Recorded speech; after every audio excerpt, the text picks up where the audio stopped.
A young man named Fujisaki Yuto was standing on the street, surrounded by warmly dressed people. Yuto was 20 years old. He has been trying to enter an educational institution for 2 years. Yuto's face was gloomy, and a scarf was tied around his neck.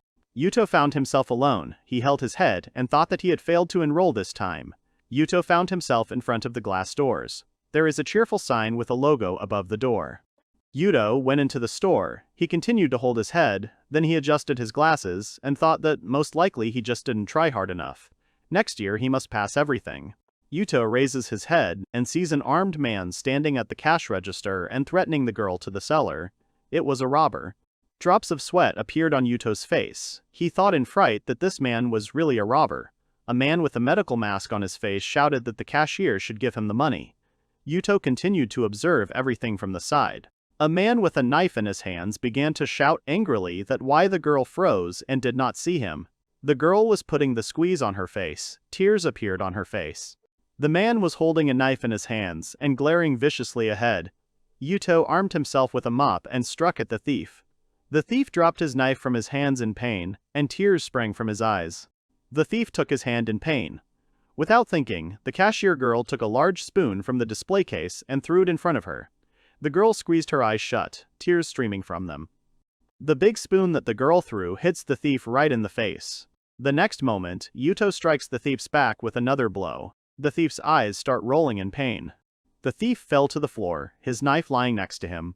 Yuto and the girl stood motionless. A broken mop also lay next to the thief on the floor. Yuto was covered in sweat. He was trying to catch his breath. Then he looked at the girl who was standing behind the counter without moving. After a while, the girl smiled. Sweat was running down her face and said that she thanked Yuto for his help. The brightest light appeared in Yuto's eyes. Then the cashier girl began to dissipate. Gradually, everything began to darken in Yuto's eyes. Yuto abruptly opened his eyes. There was no one around him. Yuto looked at the sky and thought that he did not understand where he was. Maybe it was paradise. Yuto was in a small area that was floating in the air and was lined up in a cage. There was a man standing behind Yuto. Yuto turned around sharply. There was a bald man standing behind Yuto.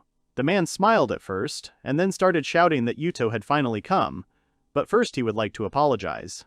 Yuto nervously adjusted his glasses and replied to the man that he did not quite understand what was happening now, why the man was apologizing. The man stood in front of Yuto, slightly hunched over. The man closed his eyes and lowered his head. Then he said that he had cast a spell on all 3 of them. It was equivalent to death. Yuto looked at the man in surprise. His hands were lowered to the bottom. Yuto doubtfully tried to say who this man is. The man raised his head and began to say that he was the one who was called a demigod. They were in a border world, 1 step away from paradise. His plan could not be implemented. There were several more islands floating in the air. The man continued to walk with his leggings, and Yuto watched him closely. The man walked away from Yuto. He exhaled heavily and said that he was really sorry that it had happened. Yuto started shouting that he was wondering what would happen to him now. The man frowned at Yuto over his shoulder. The man looked at Yuto and replied with a smile that he would direct his power to Yuto's rebirth. There were many wrinkles on the man's face. The man looked at Yuto and continued to say that, however, he would not be able to return Yuto to his world. Yuto would end up in a world controlled by a man. The man's abilities, unfortunately, are limited. Yuto listened to the man in fright. Yuto asked about the world he would enter in the future. The man spread his arms to the side, and behind him were a witch, an archer, and other people. Maju-chin said that Yuto would enter the world of fantasy, the world of swords and magic. Yuto imagined frightening monsters when a strange man said that there are many magical creatures and dangerous places in that world now. The unknown man turned to Yuto, and seemed that, although he could not help much, he could give Yuto special skills. The man's clothes were developing from the tailwind. The man turned to Yuto. Yuto clenched his hands into fists and said he had a few questions. Could he ask them? The man answered Yuto's question positively. The man and Yuto began to discuss who Yuto should be reborn into. Yuto will be an ordinary person who can use magic, but not all of its types. The man thoughtfully touched his chin, and Yuto looked at him in fright. The man held up his finger, and several symbols appeared next to him. The man with a smile on his face began to say that there are 4 basic elements: fire, water, wind, earth, as well as combined magic. The man abruptly pointed his finger at Yuto, and said that he could reveal his status. Yuto raised his hand and looked at the man in fright. Yuto lowered his hands to the bottom and repeated the man's words about the status. After a while, a table opens in front of Yuto. Yuto did not come to life and was very scared. A table with characteristics opened in front of Yuto, almost all of them were equal to 0. The man said that this way Yuto would be able to learn more about his abilities. The man stood behind Yuto, he scratched his chin enticingly and said that Yuto had a rank and he hadn't even given Yuto anything yet. Yuto looked at the man standing next to him in surprise. The man held out his hand to Yuto and said that they had little time left. What kind of ability did Yuto want to get for himself? Yuto looked at the man thoughtfully.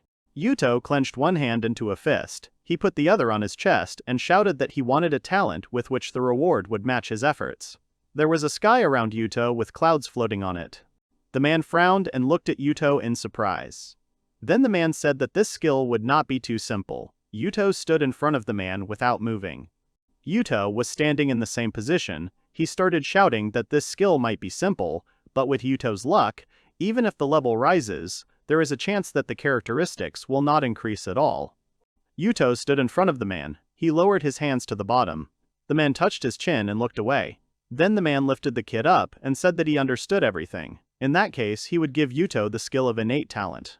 Yuto and the man presented two people with the same number of levels. The man went on to say that this ability would increase the experience points needed to gain a level, it would be 3 times faster than usual. Then the guys introduced 2 more people. The man continued to talk about the features of Yuto's ability. As the level increases, each ability increases by 1 point, which does not happen for an ordinary person. Yuto's face turned red and he started shouting that he could really climb faster than other people. If that was the case, then he was asking to be given this ability. Yuto's eyes began to shine unusually. The man's pupil changed, and an unusual symbol began to be reflected in it. The man said that in the same way, the man gives Yuto the ability of clairvoyance. It allows you to evaluate other people and objects, feel magic, and so on. Yuto calmed down, he looked at the man and said that, speaking of a demigod, what would happen to this man now? There was a sky with light clouds around Yuto. The man stood in front of Yuto and replied that he had decided to reborn Yuto. In that case, his existence was coming to an end. Yuto calmly listened to the man who said that his doppelgangers would take care of the other 2 people, but they were only doppelgangers, so they had half the power. The man put his hands on Yuto's shoulders and continued to say that the other 2 people would only receive a small amount of strength. The man held his hands on Yuto's shoulders and said with a smile that he trusted his doppelgangers, and their time was running out. Bright light began to appear around. Yuto did not take his eyes off the man. There was a light on in one of the houses, on the 2nd floor. The man was holding a bewitched child in his arms who was crying loudly. A table appeared next to the child. It was a reborn Yuto. In this world, his name was Bryant. Mars was sitting in a sharp cot, with almost no hair on his head. Then he began to crawl, and blonde hair appeared on his head. And after a while, Mars matured and started walking. After a while, Mars developed the ability of clairvoyance. Mars walked with a smile on his face and explored the world while he raised his mana points from 0 to the maximum. Mars studied flowers, trees, household items, which had the status of good. The blonde Mars was running around a wooden table where 2 adults and a child were sitting. There were cutlery and a bread basket on the table. There was also a large stone stove with jugs in the room. The man held bread in his hands and said with a smile that Mars was very accommodating. Mars activated the ability of clairvoyance. The man's name was Bryant. He wielded a sword and earth magic, and he also possessed high skills. The woman was also laughing bread in her hands and replied with a smile that communication with Ike had a positive effect on him. The girl's name was Maria Bryant. She wielded a sword and water magic. The dark-haired boy was eating bread and replied that Mars was really amazing. The boy's name was Bryant, and he wielded a sword, a spear, and fire magic. There was a plate of food and a wooden cup in front of Ike. The blonde Mars was sitting on a child's chair.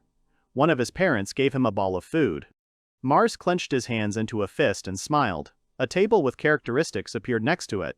Mars was in bed, his head was on the pillow, and he was sleeping with his mouth open. Mars thought that he had used up all his available mana, so he was tired and needed to sleep. Mars continued to lie on the bed, but he was no longer asleep, but was running his finger over the table with characteristics. Mars thought that after sleeping, his magic power had increased again. The table of characteristics disappeared. Mars raised his hand up and began to examine it. Then he thought that it seemed to him that soon he would be able to try to use magic. Wooden floors and the roof of the house were located above Mars. Mars continued to hold his hand in the air. Then he smiled and sharply shouted the word thunder. Mars's voice and eyes were full of confidence. After that, nothing happened. Mars continued to hold his hand in the air. Then he began to smile and think that he knew it until he could not use magic. Mars continued to lie on the bed. He put his arms and legs together, then closed his eyes and thought that he needed to learn how to use magic as soon as possible. Mars, his parents, and his brother were sitting at a table by candlelight. Everyone except Mars started eating food. After thinking a little, Mars smiled and called his parents. There were plates and mugs on the table, as well as a breadbasket. The parents looked at Mars in fright when he said that they could explain how to use magic. Mars's brother looked at him and continued to chew on a bread roll. Maria leaned towards Mars. She smiled nervously and began to say that why was Yuto asking such questions? Mars happily replied that if he had talent, he wanted to try and learn it as soon as possible. Maria continued to smile nervously. Mars's face turned red. He looked at Maria with a smile and said that she could teach him healing magic. Yuta's blonde hair was sticking out in different directions. Maria put her hand to her face. She smiled nervously and replied that she did not understand why Mars needed healing magic. Maria's hair was neatly styled and a dark ribbon was tied around her neck. Mars's parents opened their mouths in surprise and stood up from their chairs when Mars said that he dreamed of healing the wounds of mom and dad. Maria shook her head and whispered to Zeke that they needed to check if Mars could use his magic. It was better to determine his magical abilities in advance. The adults looked away during the conversation. Zeke put his hands together and looked down. Then Maria said that she and Zeke needed to discuss something important, so the guys needed to go to bed. The children listened attentively to their parents and obeyed their words. Ike and Mars were outside. Mars ate his parents with a smile on his face. Zeke said that in connection with yesterday's conversation, he and his mother decided to teach the children magic. Zeke stood in front of the guys. He kept his hands on his belt and said that Mars had to make a promise first. Maria stood behind Zeke and smiled. The children stood in front of their parents. Zeke continued to say that sacred magic is a rare and valuable kind of magic. It can be used to heal wounds and diseases. The family was standing not far from the house, next to a stone wall. Zeke leaned towards Mars. His face was gloomy and he said that if Mars still has this magic, then he and his mother think it's better not to tell anyone about it. Mars began to sweat from fright. Zeke put his hands on Mars's shoulders and asked with a grim smile if Mars had understood everything correctly. After a while, Mars began to smile broadly, his face turned red, and he answered his father's question positively. Clouds were floating in the sky. The guys sat down on the ground and closed their eyes. Zeke started saying that the guys should focus their attention below the navel. That's where the magic power accumulates, and that's how they learn from the guys a penchant for certain magic. The guys continued to sit on the ground, their faces becoming more and more tense. Zeke went on to say that the guys should imagine how this energy circulates inside them. Then they will understand if they have a talent for magic. Magical energy began to condense in the abdominal area of one of the guys. Waves radiated from it throughout the body. Mars thought that he could feel the energy in his body. Now he needed to get it to circulate throughout his body. Mars squeezed his eyes shut and clenched his lips. Beads of sweat appeared on his face. He persistently thought that it was necessary to make magical energy move through his body, just as blood does. Magical energy began to appear around the guys. The parents were surprised to say that the guys both coped. Now they need to find out what type of magic each has, determine it with the help of a crystal. Ika will start first. Ika blushed and was holy with happiness. His stats were revealed. He wielded a sword, a spear, and fire magic. The parents were surprised by such results of their son and said that he was a gifted child and would become a knight. Then the characteristics of Mars were revealed. He was smiling and scratching his head nervously. The parents nervously said that Mars's mana level is almost 5 times higher than his and Maria's. Mars is really a real genius. The next day came. A bright sky stretched over the house of the Mars family. Zeke took out 2 books and said that he had bought a grimoire. Mars was sitting on Maria's lap and reading a book with a picture of a tornado, and Ike was sitting on Zeke's lap and reading a book. Then the guys found themselves on the street. Mars stood in front of the family and began to conjure. Mars closed his eyes and put his hand forward. He thought that he needed to direct the magic power to his fingers, and then he needed to pronounce the word wind. Mars opens his eyes and confidently calls the wind. The next moment, a stream of wind appears from Mars's hand. His parents and brother looked at Mars in surprise. Leaves and pieces of earth rose into the air. Maria hugged Mars tightly. Other family members joined her and began to hug Mars too, and at the same time praise his abilities. Gradually it began to get dark. Mars's parents and brother continued to praise him. A few more days passed and Ike was also able to use fire magic. Marie started hugging Ike. A fire was burning in his hand. Zeke and Mars were standing next to each other and smiling. A whole year has passed. The guys were standing on the edge of the forest, not far from the house. Their eyes were closed and there was silence around. There were trees next to the house, mountains, and a sky with clouds of dust were visible behind the house. Mars and Ike stood in place, their eyes closed and their faces relaxed. The guys opened their mouths and breathed for concentration. Mars put his hands in front of him and began to conjure, then he had a weapon in his hands and Mars began to make attacks. In turn, Ike took his hand aside and began to conjure, then he put his hand in front of him and a column of fire appeared from it. Sweat was running down the guys' faces. Mars held his hand in front of him, and Ike held a stick. Tables with characteristics appeared in front of the guys. The children looked in front of them and saw their parents at the stone wall. Marie started waving to the guys and said they were back. At the same time, the guys started running to meet their parents. The children shouted joyfully that they were glad to see their parents back. Zeke held a stick in one hand and a bag in the other. Maria held her hands out in front of her and a bag was also hanging on her. Zeke said with a smile on his face that he had brought something interesting for the guys. He would show it to the guys a little later. Maria was standing next to her and covered the smile on her face with her hand. The guys reacted positively to Zeke's suggestion. It began to get dark. The whole family was in the house. The children and their parents were sitting at a wooden table. There was a bag on the table in front of Zeke. Zeke took out a sword from his bag, which was engraved with an unusual ornament. Zeke was wearing gloves on his hands. He said that's what he wanted to show. Mars activated his ability, and characteristics appeared next to the sword. It was the sword of the spirit of fire. Mars thought that if you just hold this sword in your hands, it will increase your magic power. After a while, Zeke handed the sword to Ike and said that he was giving this sword to Ike. Ike took the sword in his hands, his face turned red, and he began to thank his father for the gift. Then Zeke started to reach into his bag. He pulled out a book and handed it to Mars. At the same time, Zeke said that Mars should carefully study this book. Mars shouted that it was really a grimoire of sacred magic for beginners. Mars took the book in his hands. Then he clenched his hand into a fist and with a smile on his face, loudly thanked his father for the gift. Evening came, it was quiet outside, only Mars could be heard, who was trying to activate the healing ability. Mars held his hand out in front of him and thought that yesterday he had failed to use the healing ability. Ike was practicing with a sword near Mars. Mars closed his eyes and continued to hold his hand in front of him. Mars continued to cast a healing spell and think that if he wanted, he would definitely succeed. Mars furrowed his brows, and a magical aura began to appear around him. Mars continued to cast the healing spell. Then a clot of magic began to appear in Mars's hand, and he managed to activate a healing spell. Mars turned to his brother and started shouting with a smile on his face that he had finally managed to apply a healing spell. Ike looked at his brother in surprise. Mars came up to his brother and told him why he wasn't using the salamander sword. Ike looked at Mars in surprise. He also held his sword on his shoulder. Ike's face was covered in sweat from training. He looked at his brother with a smile and said that his father told him to learn the basics first, which is why Ike uses another sword.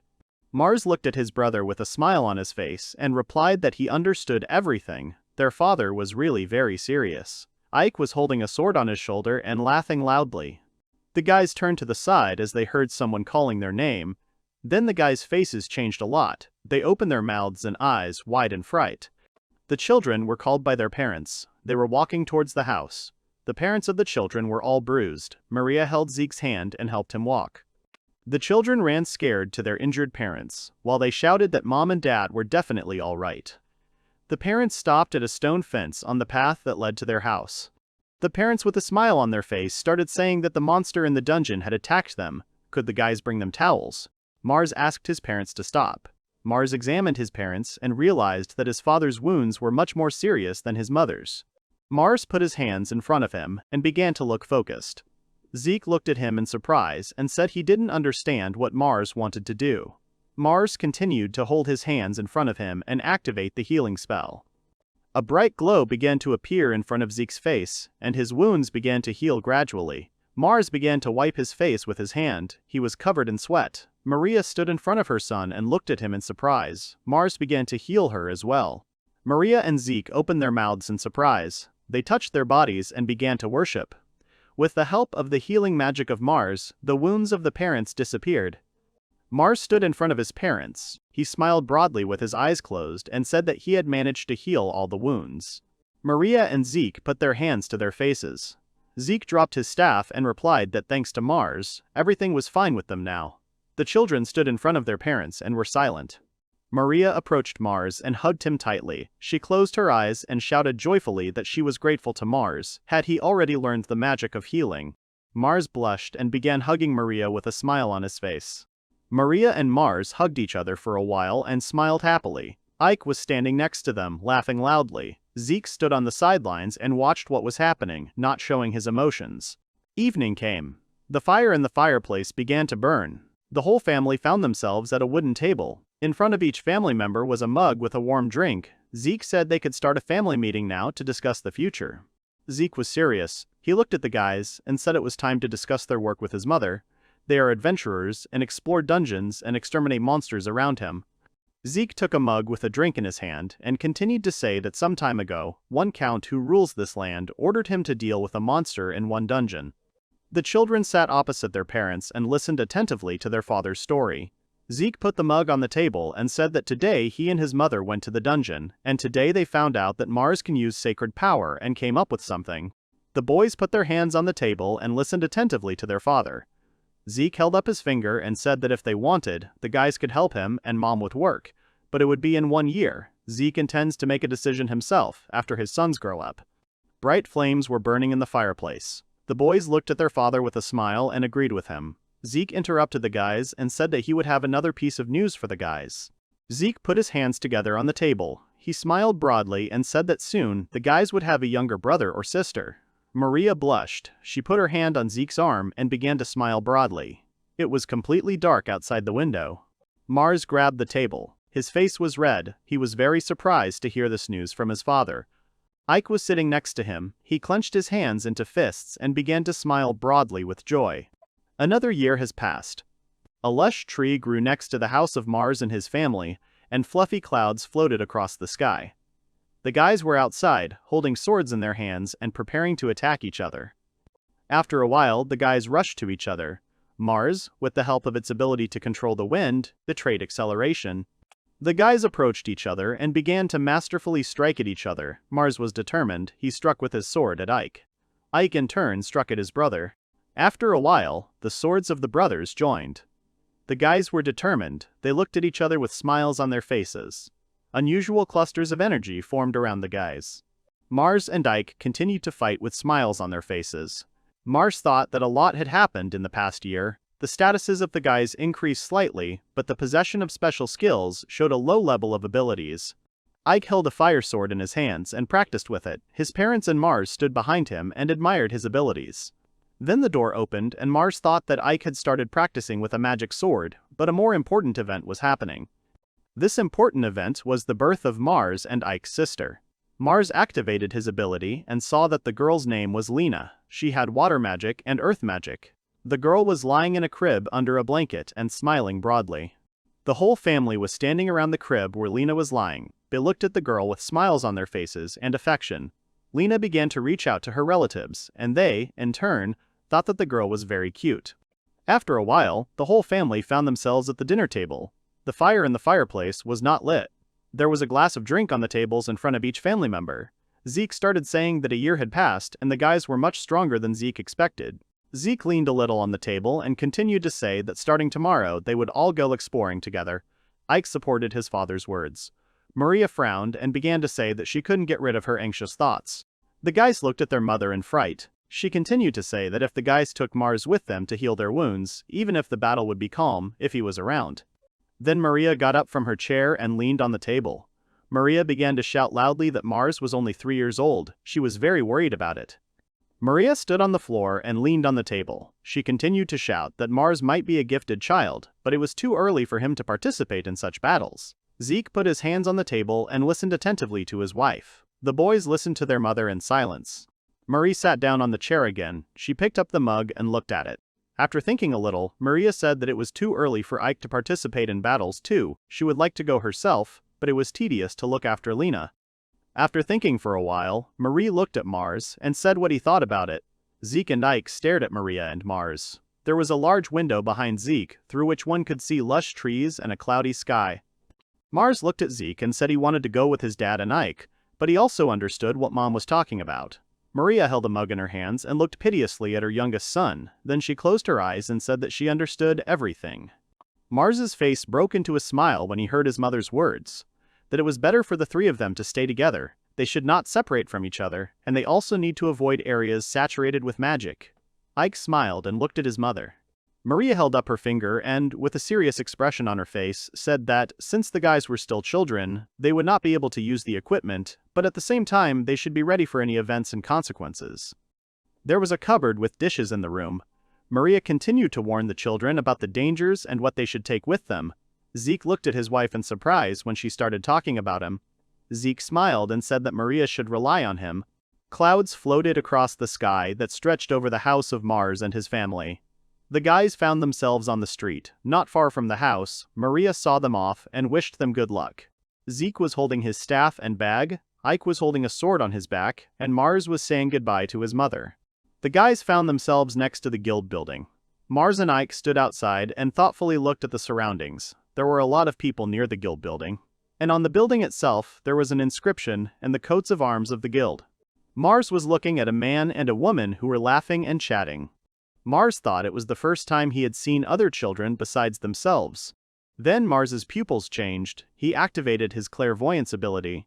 The young man raised his hand and told the girl something with a smile on his face. She laughed in response. Next to the guys there were tables with their characteristics. Mars looked at them and wondered if he and his brother were really that strong. Zeke came up to the guys. He smiled and said that he was sorry for the delay. He took the task of hunting monsters. There were multi-story buildings in the city. The guys were walking down the street after Zeke. There were a lot of people in different outfits around them. A tree with a lush crown was stirred by the wind, and some leaves fell to the ground. The guys found themselves at a long wall. The entrance was guarded by 2 knights. Zeke looked at the guys, and with a smile on his face, he said that they needed to go through the gate. The gate opened, and the guys joyfully ran forward. Zeke walked through the gate slowly and carefully watched his children. The guys stopped on the road, and Ike had a sword hanging on his back. Zeke approached the guys. The wind lifted dust and tree leaves into the air. Mars's face began to glow with joy. He looked in front of him and smiled broadly. The guys and Zeke had a view of the hilly territory through which the road passed. It led to the forest and high mountains. The wind blew along the way and carried the leaves of the trees and dust.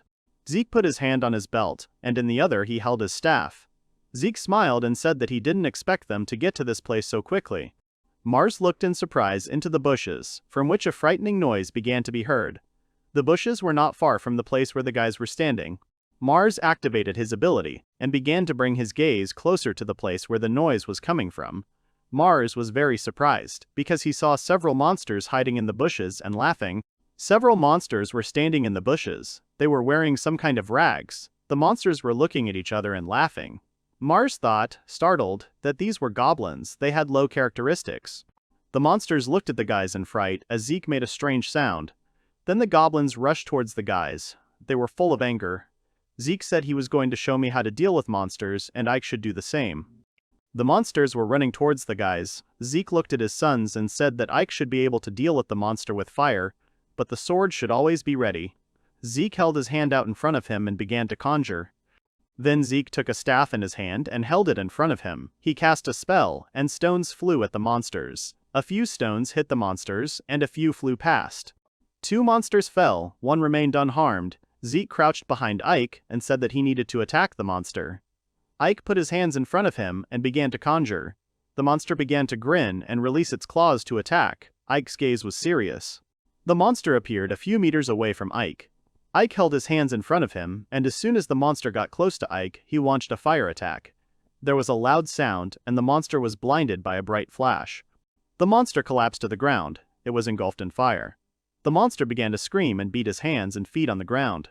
Zeke looked at what was happening, and with a smile on his face, he praised Ike's excellent work. After a while, the fire went out and black ashes remained from the monster, from which the remnants of smoke emanated. Zeke slowly began to move in the direction of the monster. The boys stood in place and watched their father's actions. Zeke approached the remains of the monster. He pushed aside the coals, and there was a small crystal on the ground. Then Zeke said that after a successful fight, you need to remember to pick up the magic stone. Zeke took the stone in his hand and continued to say that then this stone should be taken to the guild, and they will buy a magic stone from you. The remnants of the monster flared up again. Zeke held a staff in his hands and said that he definitely needed to make sure that the remnants of the monsters were burned. There would be a lot of problems if the monsters turned into undead.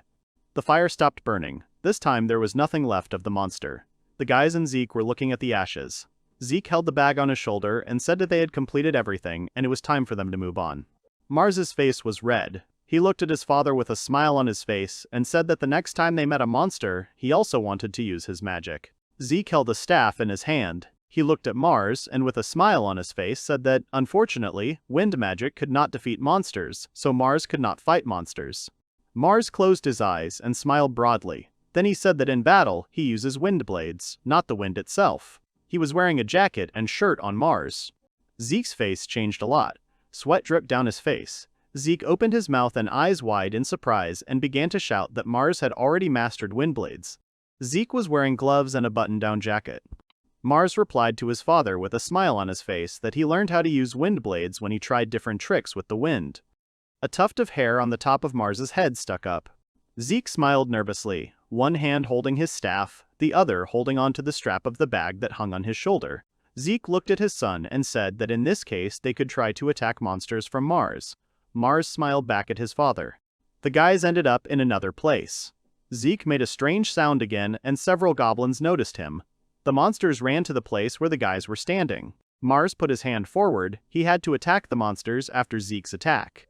Mars frowned and waited for the monsters to approach. The monster began to grin and swing its clawed paw.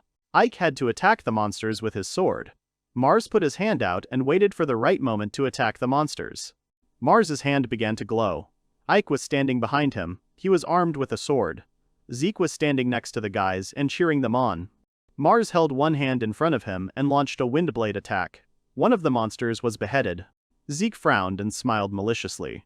Zeke held up a magic staff in front of him and launched an attack on one of the monsters. Ike held a sword in his fists and began to quickly approach the remaining monster. Then Ike struck at him as well. Zeke activated his abilities, and the monsters' bodies began to burn. Mars took a crystal from one of the monsters. Zeke put his hands on his son's heads and said that the guys had done a good job, they needed to continue working and then return home.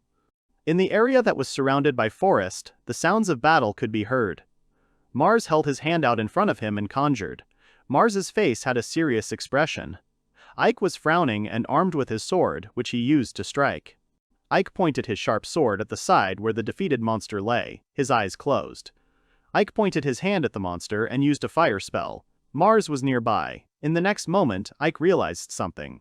Ike raised his hands and looked at them. Then he said in surprise that his level had increased. A flickering glow and a table with improved characteristics appeared around Ike. The fire continued to burn in the same way with Ike.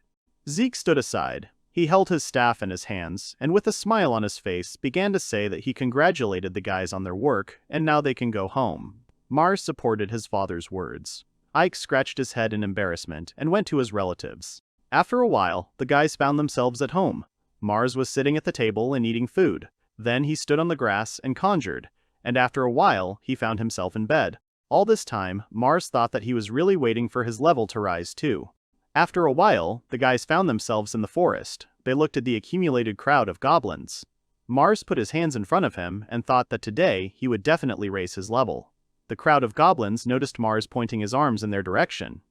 In the next instant, Mars activates his abilities and strikes with wind blades at the toothy monsters. All at once, the monsters started making scary noises.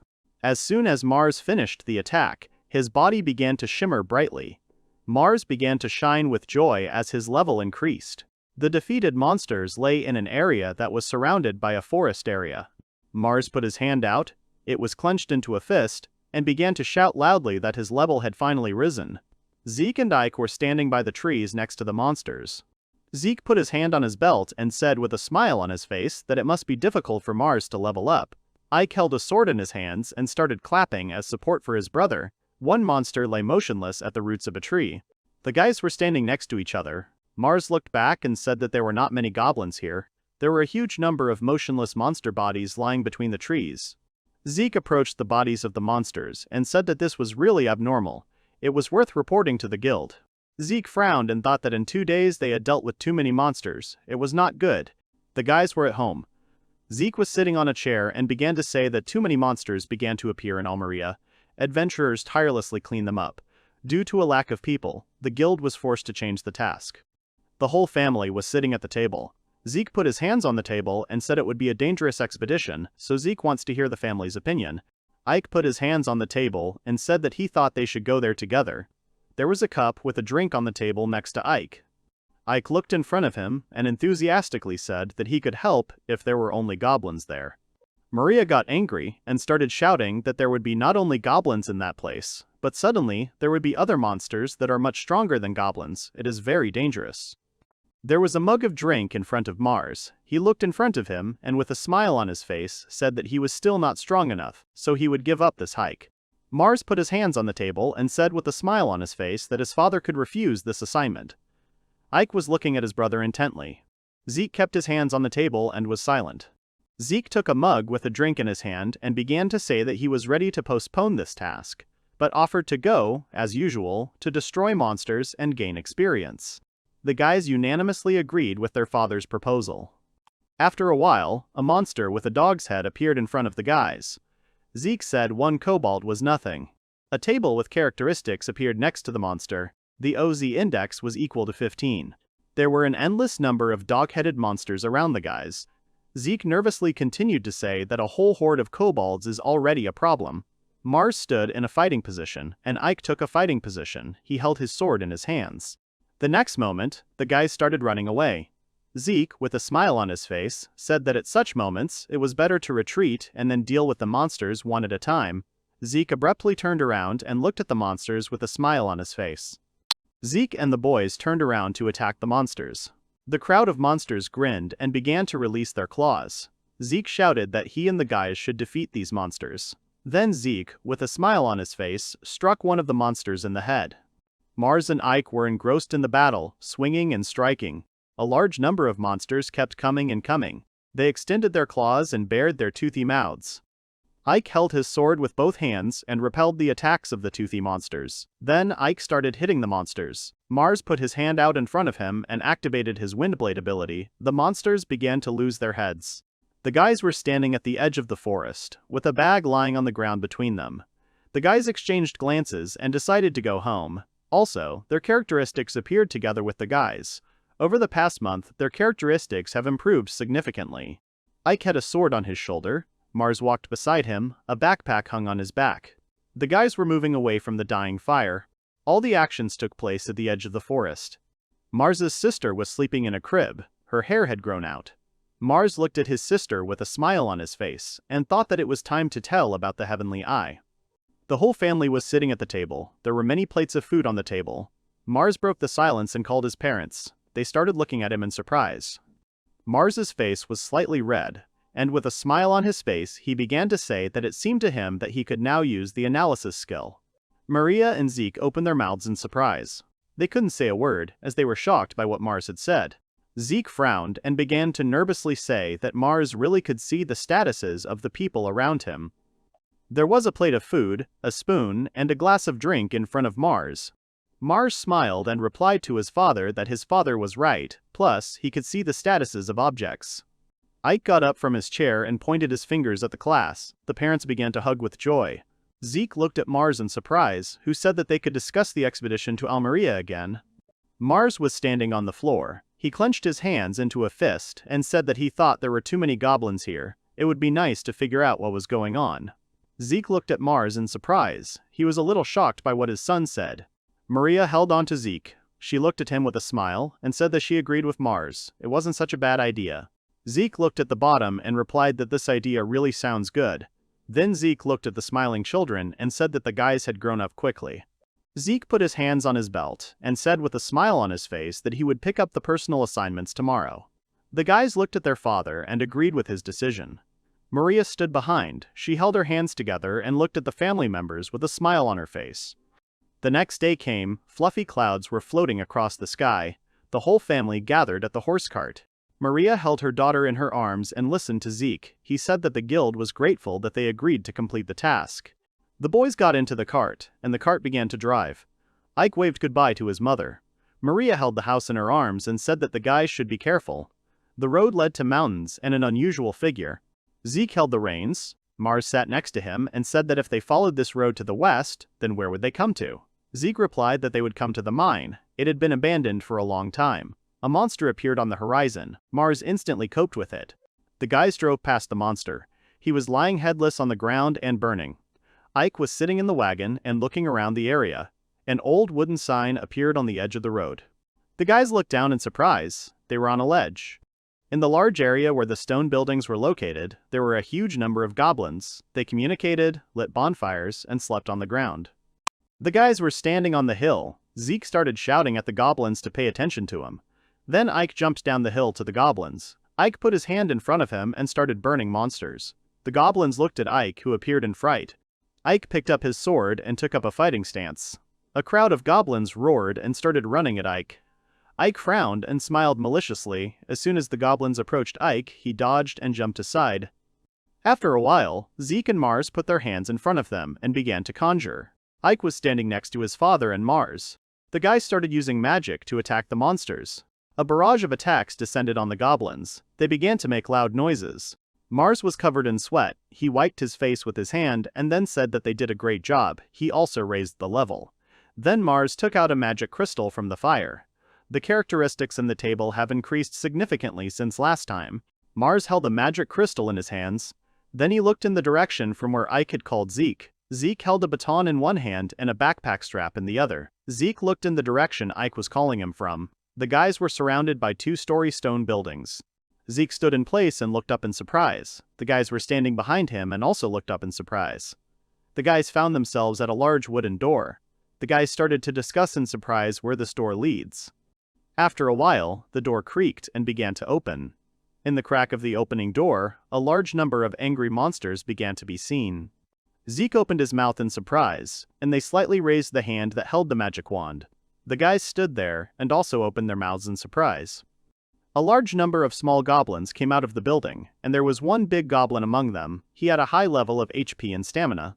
Zeke looked at the monster and said that it was a hobgoblin, and they were tenacious and hardy. Zeke threw the bag on the ground and got into a fighting pose. Then he said that first they needed to destroy the goblins, and then they would go after the hobgoblin. Mars stood still and looked up. Ike picked up his sword and was ready to attack. Mars put his hands in front of him and began to conjure wind magic. At this time, Ike was running towards the monsters. Ike was running towards the big goblin, flanked by small goblins. They began to be cut apart by the magical attack of Mars. The big goblin had both ears pierced. The wind attack was heading for the goblin. The attack caught up with the monster. It hit him right in the chest. The monster cringed in pain and clenched his teeth with all his might. The next moment, Ike was in the air. He was armed with a sword and was advancing on the big goblin. Ike's face was frowning and serious. The goblin noticed Ike. The veins on the goblin's face began to swell with anger, and he began to grin.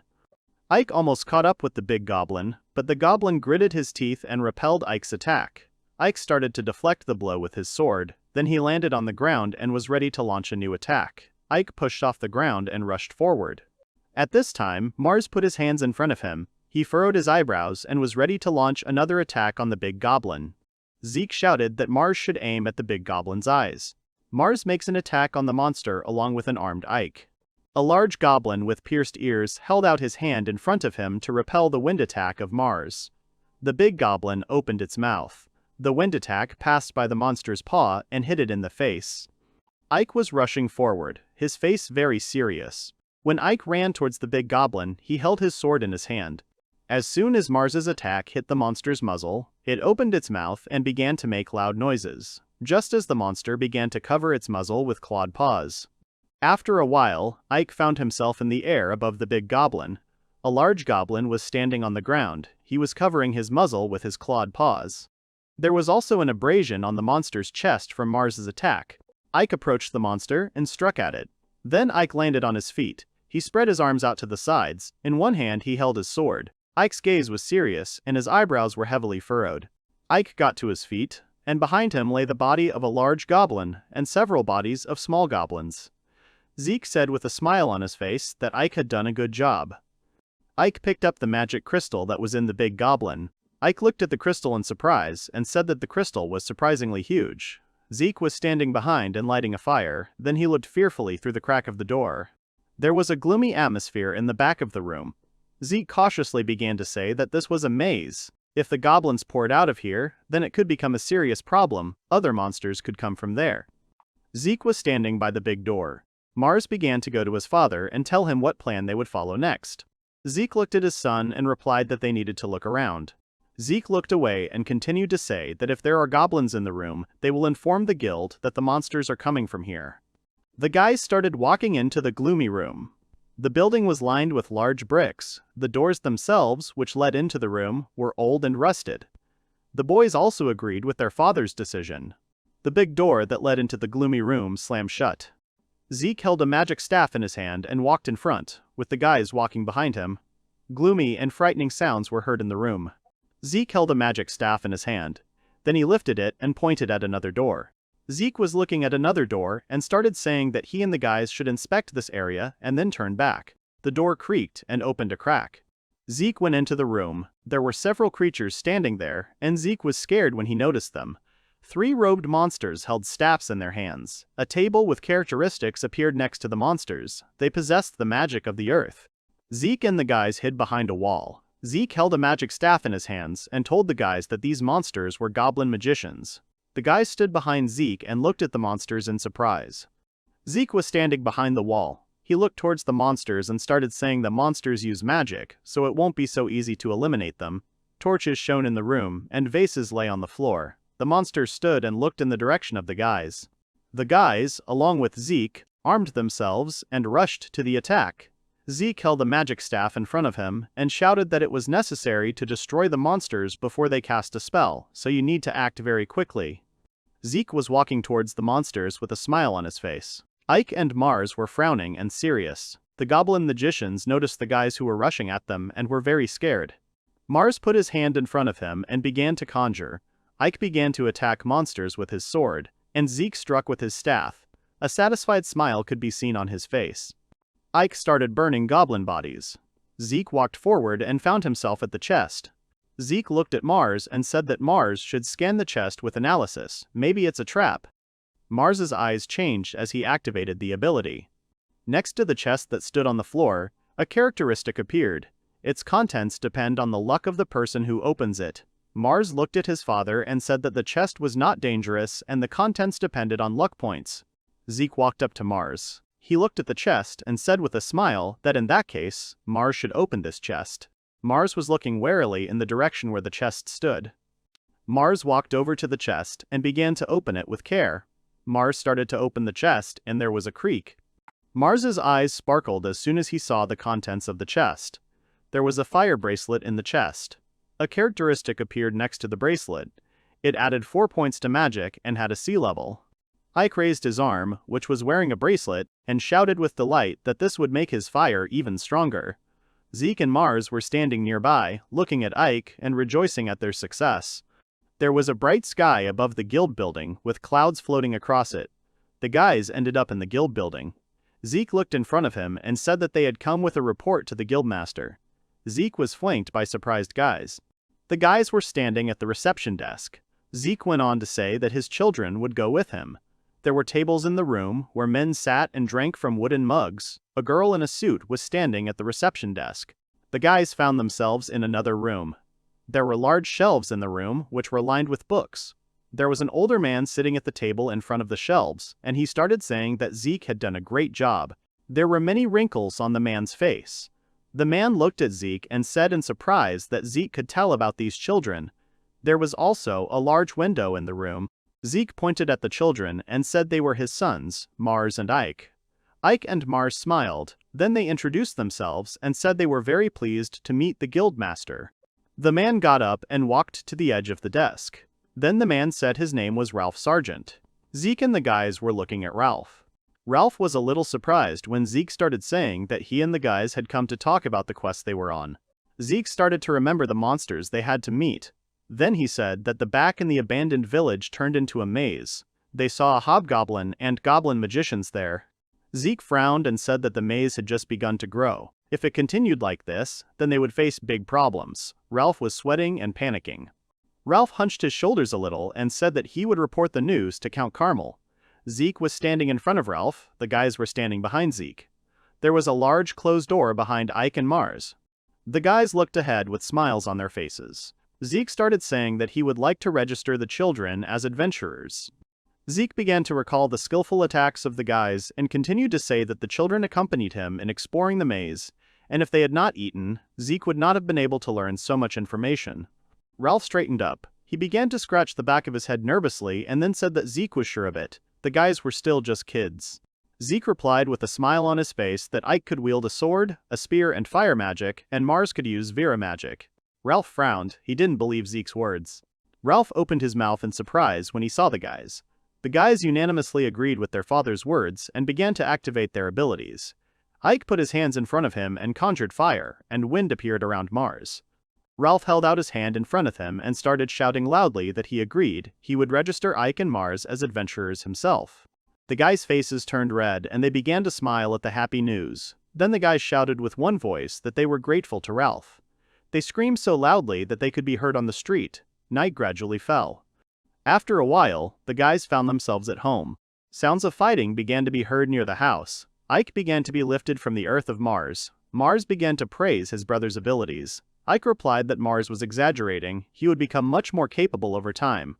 Ike was helping to lift Marsa with a sword in his hands and a smile on his face. Zeke was standing nearby and started calling the guys. A smile appeared on Zeke's face as soon as he heard that the guys were glad to see him. The whole family found themselves at a wooden table. Zeke put his hands on the table and started saying that it was time for them to talk about the award. They got it, 3 of them, so they would share it between 3. Ike lifted his arm with the bracelet and pointed at it with his finger. Then Ike smiled and said that the fire bracelet would be enough for him. Mars put his hands on the table and with a smile on his face said that he would like to study the magic of the earth. It would be enough for him if Zeke would help him with this. The parents looked at their sons in surprise. Then they started laughing loudly and covering their mouths. Zeke put his hand to his face and said through laughter that the guys were in their repertoire. Zeke agreed to teach the magic of Mars. Zeke took out the adventurer's cards and handed them to the guys. The guys began to look at the adventurer's cards with delight. Maria looked at Zeke in surprise when he said that a request had been received from the guildmaster and Count Carmel. Zeke put his hands together and with a serious expression on his face said that they wanted him and the guys to join other adventurers in exploring the maze. As a reward, they promised the title of Baron. What do the guys think about it? Maria blushed and agreed to the proposal with a smile on her face. Ike and Mars, with a smile on their faces, also agreed to Zeke's proposal. Zeke smiled and said that that was fine and they should get to work. After a while, a long line of people walked out of the city. Along the road, along with people, carts were moving, which were crowded with horses. Woody and shrubby vegetation grew on the sides of the road. 6 months have passed. There were a lot of people in the square. Mars and his family were among them. Mars and Maria discussed the successful completion of the tests. Tables with improved characteristics appeared next to the guys. Zeke was holding a bag on his shoulder. He stared and saw a crowd of people. The man with long hair began to greet Zeke and thank him for his work. A man with long hair was smiling, and several people were standing next to him. A girl in a witch's hat was holding a little girl in her arms. It was a group called Blue Fang. They had a D rank. The girl was smiling broadly and stretching her arms forward. Maria, with a smile on her face, began to say that she was grateful to the guys for looking after Lena. There was a beautiful house on the territory. Its roof was covered with tiles. There were many useful buildings on the territory of the courtyard. It was Baron Bryant's house. The whole family, except Lena, was sitting at a wooden table with mugs of drink on it. Zeke smiled and said that he suggested exploring the maze deeper. Then Zeke frowned and continued to say that they were getting married in the evening. The guys should be ready. The guys looked at their father and unanimously agreed with his application. Zeke found himself at the door that led to the maze. He asked if everyone was ready. If so, then it was time for them to move out. Zeke was not alone at the maze. Maria was with him. Ike, he held a stick in his hands, and Mars, he held a knife in his hands and smiled. The whole family found themselves in a stone room. There were various monsters in front of them. The family stood in the doorway, and Zeke said that Ike and Mars would be able to cope with these monsters on their own. The guys unanimously agreed to the father's question. Then the guys started walking towards where there were many small ones and one huge monster. The monsters began to prepare for the attack. A fog formed under their feet. The guys rushed forward abruptly. Ike was holding a stick in his hands, and his sword was on his back. Mars was holding a knife that was wrapped in wind magic. A crowd of small goblins ran forward to attack the guys. Ike furrowed his brows heavily. Then he stared and took hold of the stick with both hands. A light shone on Ike's face, and he clenched his teeth hard to deliver a powerful blow to the monsters.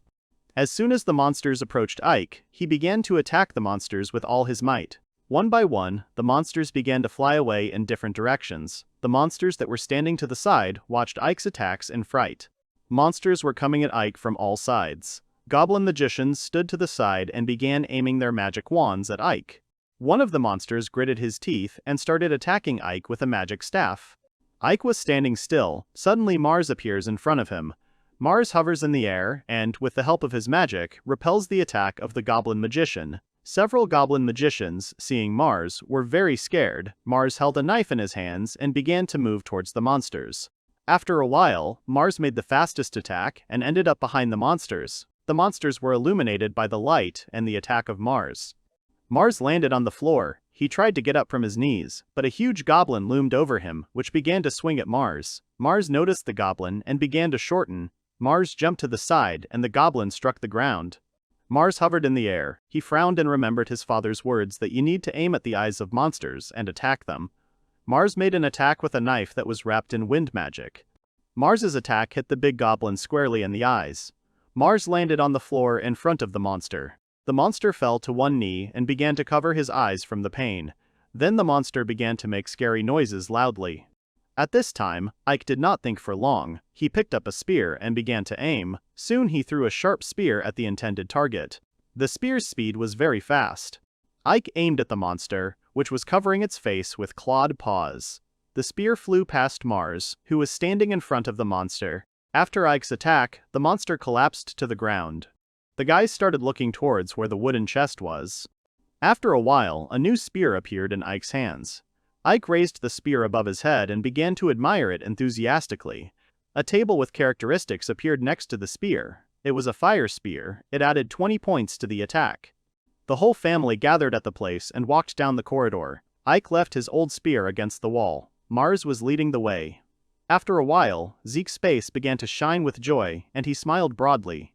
Zeke stood in the hallway and looked at the door, which began to glow brightly. In the corridor, there were branches to the right, to the left, and to the front. After leaving the hallowed door, Mars and her family found themselves on the street. Zeke broke the silence and said they would rest for a while in a safe area. The sun shone on the shrubby plants and the area where they grew. Mars and his family are sitting on the grass. They spread a blanket and sat down on it to rest for a while. Zeke and his wife looked at each other and laughed. Mars and Ike enjoyed eating their food. Lush plants grew behind the guys. After a while, Mars lay down on the blanket. He put his hands on his stomach and fell asleep. His knife was lying on the bedspread next to Mars. Its improved characteristics had been discovered next to Mars. After a while, Mars and his family found themselves back in a gloomy cave. They went down the stairs and found themselves in a room with monsters. Marsa and his family were on the second floor, surrounded by small and large monsters on all sides. Mars and the whole family began to smile maliciously. Then the sounds of fighting and fighting began to be heard throughout the corridor. Mars and his family were standing at the big door, in a huge room. Torches burned on either side of the gate. Zeke was holding a bag on his shoulder and said that these gates were too big. On the other side of the room, the bodies of the defeated monsters lay on the floor. The door creaked open. Mars and his family stood in the doorway and stared in front of them. Several huge monsters were also looking at them. Mars and his family armed themselves and took up fighting positions. The big goblins were looking at the guys and preparing to make an attack. Behind the big goblins stood a huge goblin in armor and weapons in his paws. Zeke looked at all the monsters in fright. A huge goblin in armor and with a weapon in his paws stood in place. Mars looked at the monster in fright and activated his assessment ability. It was a goblin general. He was strong, agile, and had good stamina. Mars looked at his parents. They put their hands in front of them and started aiming at the monsters. The parents began to discuss with smiles on their faces that the Goblin King was waiting for them at the very end. The guys should watch their parents fight. The goblin general thrust his weapon forward and let out a terrible roar. The smaller goblins rushed to attack the guys. Zeke began to cast a spell called the Earth Fortress, and Maria uttered the words of the spell of the Ice Fortress. A stone dome appeared above Zeke, and a dome of many crystals appeared above Maria.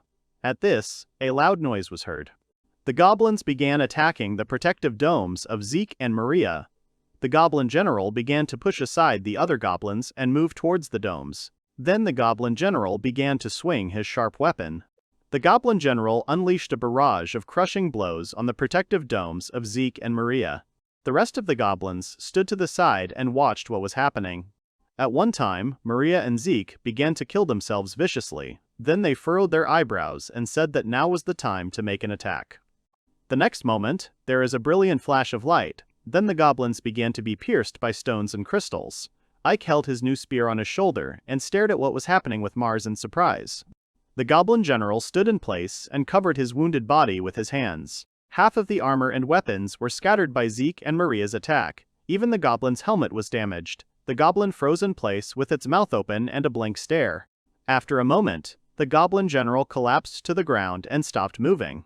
The helmet from the goblin general's head rolled to the side. The rest of the monsters' bodies were lying next to the goblin general. They also did not move. Marie was holding a staff. Zeke was also holding a staff. At the same time, the parents turned to their mothers and said that how the children evaluate from strength. Mars was holding a knife in his hands, and Ike was holding his new spear. The guys approached their parents and said with smiles on their faces that their parents had done well. Marie put her hand to her lips and laughed shyly. Meanwhile, the sun was shining in the city of Labyrinth Grants. There were a large number of multi-story buildings on the territory of the city. The cat climbed onto the girl's lap and began to scratch her clothes. The girl was sitting on her lap and hugging the cat with a smile on her face. The girl and the cat looked in surprise in the direction from where a young man was running towards them and calling the girl. The girl ended up in one of the houses of the city. She went into a room where there were many beds, and wounded men lay on them. The girl stood in the doorway and tried to catch her breath.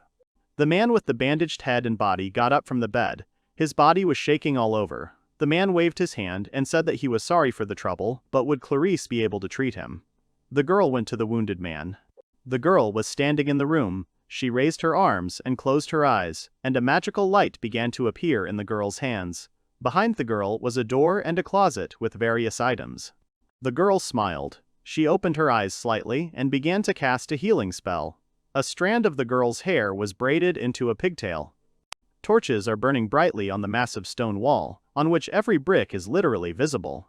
One of the goblin generals emerged from the floor thanks to a rather intricate magical seal. His friend is lying next to him, looking at him uncomprehendingly. The father of the two brothers says that they got into the goblin general's room, and that even if they take away these creatures' lives, they will still come to life again. There is a small stone bunker behind the boys, from which the parents are visible. The father tells the boys to gain experience in this place for their future battles. The other one wishes the guys good luck. The boys don't pay much attention to them. The goblins continue to surround the heroes, trying to corner them. The boys do not give up and continue to hold the line. The parents, sitting in a stone bunker, shout to the heroes to defeat all the goblin generals. Finally, the heroes decide to attack the goblins. There is a huge amount of enthusiasm and determination on their faces. The young men are full of confidence in their victory and are not going to deviate from their plans. They nod in agreement to the commanders from the bunker. Goblins are not going to lose. They are also completely confident in their victory. Their not very attractive faces also show determination and confidence in their victory. They are not ready to lose to outsiders and uninvited guests. A young man with white hair aggressively rushes to attack the monsters. His friend is not far behind him. He also attacks monsters without feeling a drop of pity for them. The young men mercilessly chop down the goblins' bodies, not wanting to lose.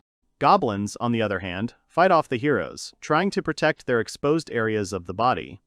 When they throw the characters away from themselves, it's more like throwing away rag dolls that fall so inappropriately from above. The hero with white hair, even after he was thrown down, rises again and is about to attack the goblin again. In a leap, he swings a small blade, preparing to strike an opponent so great in comparison with him. As a result, Mars gets to the goblin's vulnerable spot, namely his neck. He passes the blade with all his might through the goblin's flesh, which is not covered in armor. This action causes quite a lot of damage to the monster. It happens over and over again, day after day, throughout the year. As a result, the dungeon becomes filled with a huge pile of stones, so much so that the very floor of the dungeon is practically invisible. The heroes stand proudly, having emerged from this difficult battle victorious. Mars's level rose to 14, and Ike's boys to 19. At the end of the battle, the parents who were sitting in it all the time of the battle also leave their bunker. One of them praises the heroes, saying that they did a great job and did a pretty good job. His companion stands silently beside him without uttering a word. Then he says that they can move on to new adventures and training. He has a confident and calm smile on his face. He is looking somewhere ahead, trying to explore further terrain. Then the gaze of all the characters falls on the stairs leading to the third floor. The heroes climb it and discover something amazing. All of them even have their mouths open because of what they saw in front of them. They are faced with a huge and massive gate decorated with a stone goblin head, from which ornate patterns emanate. One of the heroes says that it looks like these gates lead to the boss's room. Then a gloved hand rests on the heavy stone gate. Its owner begins to put pressure on the gate with all his might, trying to open it. It turned out to be the father of the young men who fought goblins in the dungeon. He opens the gate, saying that it's time for them to move on, forward. All the heroes, singing behind him with great determination, look into the opening passage. As a result, they end up in the boss's room. They are faced with a huge room, at the end of which there is a throne on which someone is sitting, and the throne itself is guarded by two knights, rather small in stature. When the heroes manage to get closer, they can take a closer look at the knights guarding the throne. Their faces express nothing but anger and neutrality. The hilts of their swords are tightly clenched in their hands. These are the Goblin Lords. On the throne, located at the end of the room, sits the Goblin King. His face is full of arrogance and contempt for intruders. He also clutches the hilt of his sword in his hands, as do his guards. The goblin sits rather impressively on the throne. Suddenly, an inexplicable anger distorts his face. The face is obscured by darkness so much that only the whites of the eyes become visible. The faces of the heroes at this moment are distorted by tension. They don't know what to expect from the Goblin King at this moment. The white-haired young man assumes that this goblin can use magic. Suddenly, the young men stand in a stance, preparing for action. At the same time, they turn to their parents. Their voices are full of determination. Parents, hearing such a tone in the voices of their children, were greatly surprised, at the same time tensed and wary. They didn't even know what their children were up to. The boys also took defensive poses, preparing for battle with such strong and powerful opponents, such as Goblin Lords, and asked their parents to leave them on them. The Goblin Lords were already ready to attack the intruders too. As a result, the guys rushed to attack their opponents, dressed in such strong and durable armor. There was determination and confidence in their victory on the faces of the guys. The Goblin Lords also decided to keep up with them, and also rushed to attack. It was clearly visible on their faces that they were not going to lose to some kids. The guys rushed at the opponents with all their determination, not wanting to give them the victory. Around them, only the swinging of swords could be seen, and the sounds of blades slicing through the air and flesh of monsters could be heard. Their parents froze in surprise. As a result, the guys quickly dealt with the opponents, namely, the Goblin Lords. They eventually fell into lifeless bags, and the guys went to deal with the boss of this dungeon. But he was ready for this outcome of events, so he immediately rushed to meet his little opponents. He swung his sword with a devilish smile, intending to cut the heroes in half. Whereas they weren't going to let that happen. As a result, one of the brothers managed to repel the Goblin King's blow, and the second one inflicted damage on him. At the moment of deflecting the Goblin King's blow, the young man's face showed no hefty tension and resistance to the goblin's power. Then the opponents dispersed to different sides of the room to increase the distance between them. They performed this trick in the air, so everyone's landing caused a huge amount of noise. Then, when the heroes dispersed, they looked at each other carefully, but neither of them lowered his sword. They were not going to let down their guard so as not to lose. The wound, which the boys had only recently left to the Goblin King, healed almost instantly, filling the room with a quiet hiss produced by almost instantaneous regeneration. The goblin waited patiently for his wound to heal. Then, after it finally happened, he smiled nastily and smugly at his opponents, as if showing his superiority over them. His wound had healed so well that after being struck by the sword on the skin, there was not even a scar left. Then the fight continued. The heroes, like the Goblin King, rushed to the attack, trying to inflict as much damage as possible on the enemy. They rushed at the Goblin King, fiercely holding spears and swords in front of them. Finally, a full-fledged and fierce battle began. The metallic sound of clashing swords and spears flew through the air, which also cut through the air. The opponents were shortened from each other's blows, trying not to get hit. The Goblin King tried to sneak attack one of the brothers. With great malice and contempt on his face, he was already preparing to deliver a crushing blow that would most likely blow off the head of one of the brothers. But at that very moment, the second brother intervened, who managed to prevent this blow and save his brother from death. But he was able to hold the Goblin King's huge sword with his small blade. At this time, the second brother ducked under the goblin's sword to execute the planned maneuver. At the moment when the goblin finally opened, the young man managed to throw his spear at him, which was able to hit the target accurately, piercing the Goblin King's side. He was quite surprised by the foreign object stuck in his body. Then the Goblin King decided to pull out a spear that one of the brothers had plunged into him. He wrapped his arm tightly around it and began to pull, trying to remove it from his flesh. While the Goblin King started pulling him out, he also decided to use his sword to get rid of one of his opponents. The goblin, with a nasty smile, began to take out the blade from behind his back. Then he swung it at one of the brothers, trying to take his life again. By this action, he caused genuine surprise and fright in the young man. As a result, a second before the goblin's sword would have cut him, the young man managed to dodge and bounce away, not allowing the opponent to inflict damage on himself. The Goblin King's sword hit the stone floor of the dungeon with a powerful clang. The parents, seeing this picture, immediately rushed to their son. When they shouted out the name of the son they had just practically lost, their voices were full of anxiety and worry.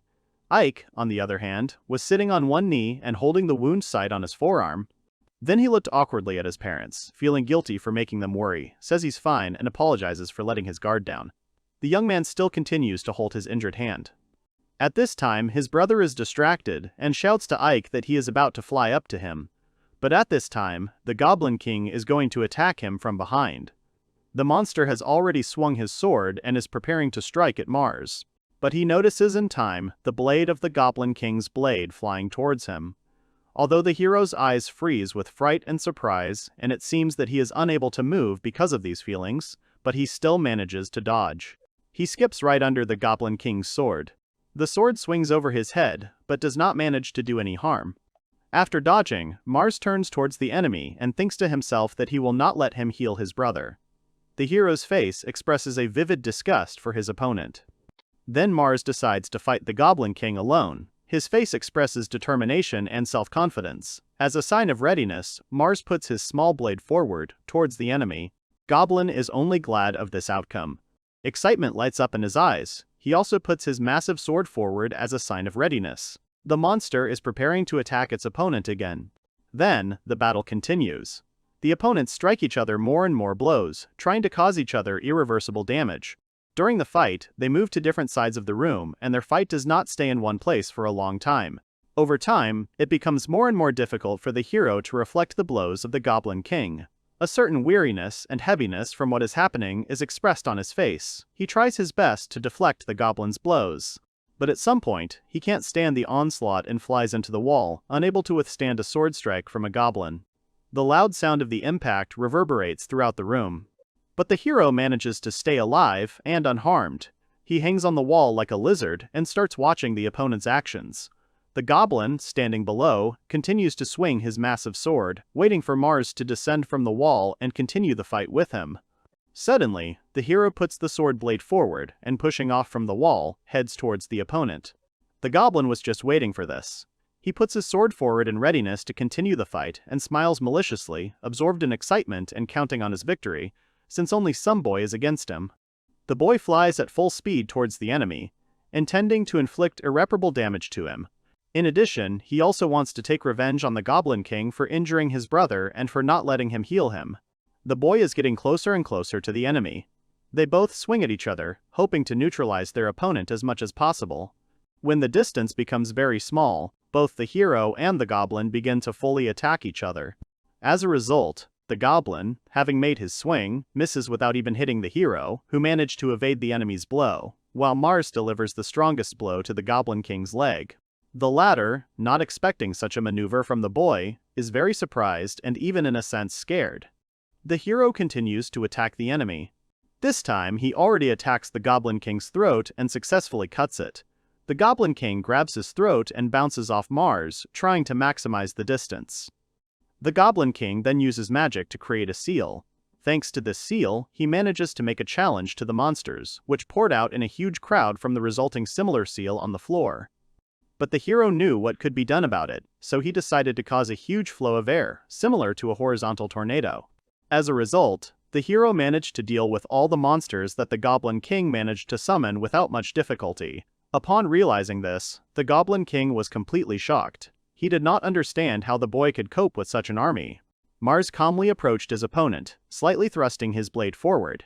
Now there was nothing around them but stone walls and a floor. The whole area was plunged into absolute silence.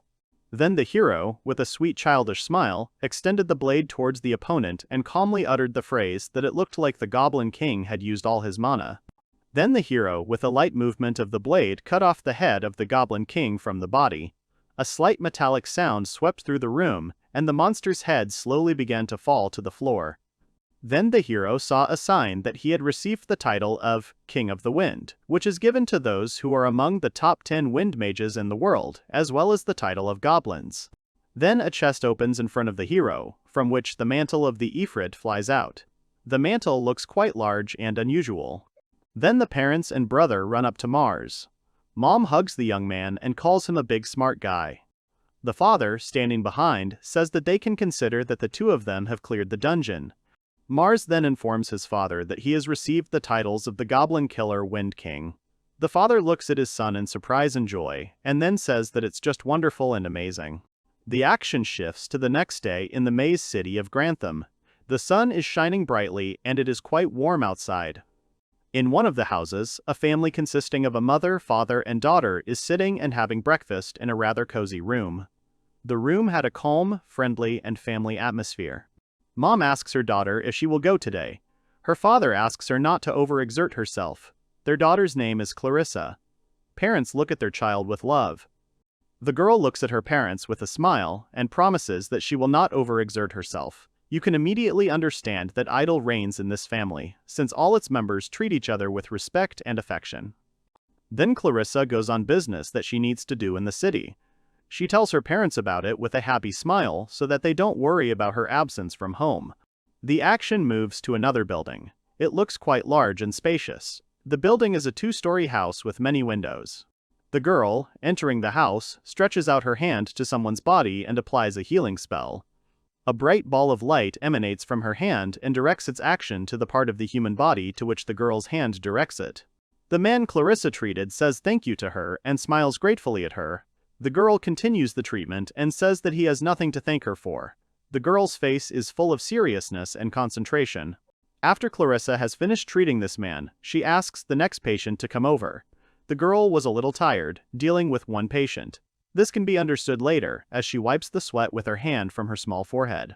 Clarissa thinks to herself that she's had quite a few patients lately. By that time, it is already beginning to get dark outside. Evening is slowly but surely coming. The sun is sinking below the horizon. By the time Clarissa finishes, the sun has almost gone below the horizon. The city begins to sink into the darkness of a good night. The girl, having finished, goes home. 2 men are walking towards her, talking about the morning return of a certain kobold. One reports this news, and the other clarifies whether it is true. The girl is already passing by them, when suddenly she hears the phrase that one of the men does not think it is worth worrying about the saturation of the maze. Upon hearing this phrase, Clarissa's face shows misunderstanding and bewilderment. As a result, the girl turns around to listen to the conversation of 2 men, one of whom asks the other about the saturation of the maze. Then the girl approaches a huge and architecturally similar building.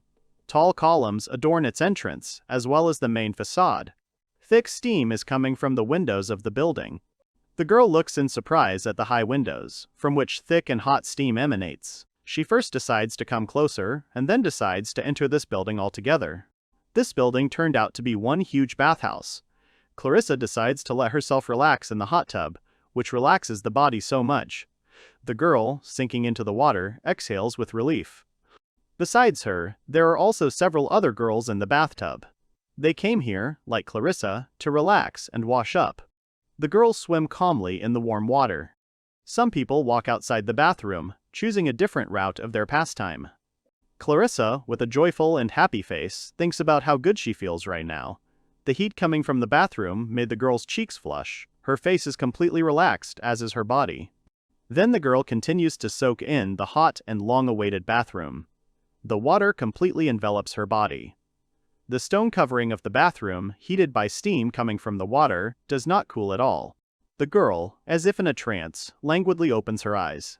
There is complete relaxation and serenity on her face. Then the girl plunges into the water up to the middle of her face and starts blowing bubbles. At the same time, she talks about the saturation of the maze. Clarissa is quite worried about this news, and she can't stop thinking about it. Then the girl thinks that she hopes that nothing bad will happen in the end. Life in the bathhouse continues to go on as usual. Clarissa, having finished her water treatments, finally decides to leave the bathhouse and head home. Leaving the building of the bathhouse, she thinks again about how good she is now. Suddenly, the girl's attention is attracted by a cat. The girl is touched by this fluffy animal, which was able to attract her attention. Looking at the animal, Clarissa's eyes almost sparkle with stars. She immediately approaches the cat and begins to caress and stroke it. The animal purrs, accepting the girl's caress. Clarissa continues to stroke the cat and smiles happily at the same time. The action is postponed for some time. A man explains to Clarissa that the number of monsters in the maze is predetermined, but for some reason their number continues to grow and they are banally cramped, which is called saturation of the maze. He then asks Clarissa if she has understood what the saturation of the maze is. At the moment of this question, his face is full of seriousness, and his arms are crossed over his chest. The girl looks at the man in confusion and says that she understood everything. But you can tell by the look on her face that Clarissa didn't fully understand everything.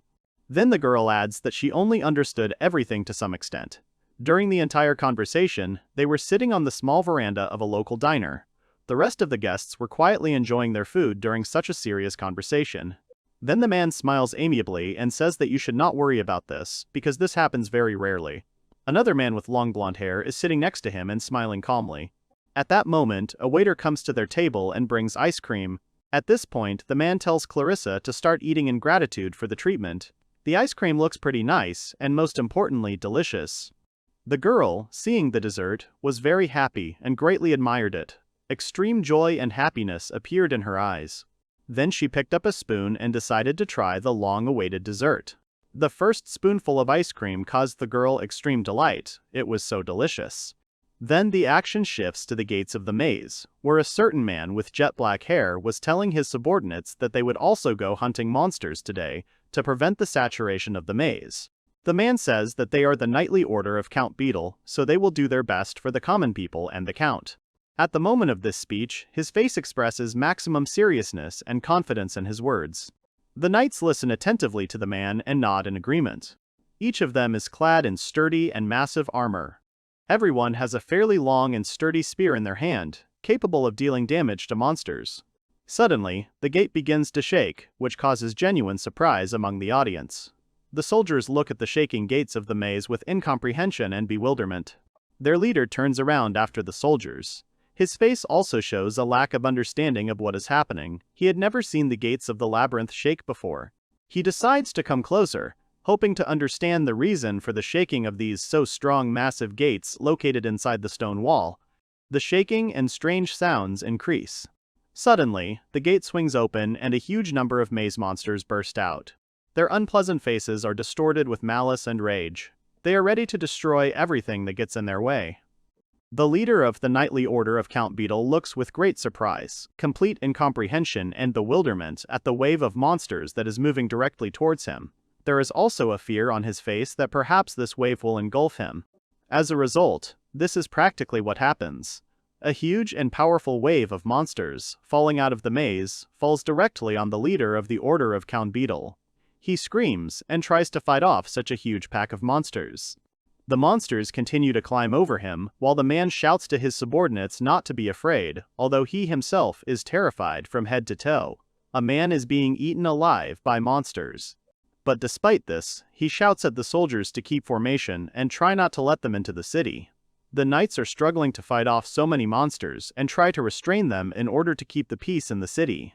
At this moment, a bell ringer rises to the observation tower, who initially just wanted to check the situation outside the city, but a terrifying sight appeared before his eyes. As soon as he saw what was happening outside the city, he was seized with the strongest fear and horror. Cold sweat became visible on his face. He was almost paralyzed with fear. Looking at everything that was happening, only one single thought came to his mind, namely, the thought that trouble had happened. He immediately rushed to the bell and began to ring it fiercely in order to warn the townspeople of the disaster that had happened. At the same time, he began to notify residents that the saturation of the maze had occurred and that an urgent evacuation was needed. All the townspeople, hearing this, immediately caught a panic and began to run away in fear, just to save their lives. The action shifts to Clarissa and her companions. The big man who was telling the girl about the saturation of the maze realizes that it looks like something terrible has happened. His companion also jumps to his feet, ready for action. They then head to the scene of the accident, having previously instructed Clarissa to head home immediately. The girl resolutely looks into the distance and thinks about her parents, who may be in danger right now. Suddenly, the girl hears that there is a wounded adventurer somewhere near her. The person next to him shouts out a question about whether there is someone nearby who can help. The girl lowers her head, thinking she does not know how to do the right thing, go to the aid of the wounded or go to a safe place, that is, to her home. The choice is quite difficult. From indecision, Clarissa tightly presses her hand, clenched into a fist, to her chest. Then she decides to go to the aid of the wounded to save the lives of the injured. She runs as fast as she can towards the wounded adventurer in order to help him. On the run, the girl shouts that she can help him. At this time, a battle is already underway within the walls of the city with monsters that have escaped from the maze. The man who communicated with Clarissa deals with the surging monsters without any problems. His companion does not lag behind him and just as deftly repels the attack of monsters. It takes only one swing of the sword for each monster. They are also helped by other citizens who are able to fight and have at least some experience in battles. Clarissa goes to help the wounded. She asks everyone if they are all right and, if necessary, provides them with the necessary help using her healing ability. Suddenly, a man with a mustache hears a familiar voice and words of gratitude behind him. It turned out to be Clarissa, helping the injured people. There was almost a whole queue of people waiting for treatment. The man, seeing this, was filled with a sense of duty and menacingly struck his mighty fists against each other, demonstrating his willingness to fight even harder. He looked threateningly in the direction of his opponents and told his comrades that if a little girl works so hard, then they all the more should not fail. The man's comrades fully support his opinion. The monsters that escaped from the maze are not going to give up so easily. Anger and thirst for human blood are still burning on their faces. One is angrier than the other. The battle continues. People are fighting against the monsters of the maze, and they, in turn, are trying to break further into the city in order to take the lives of as many innocent people and civilians as possible.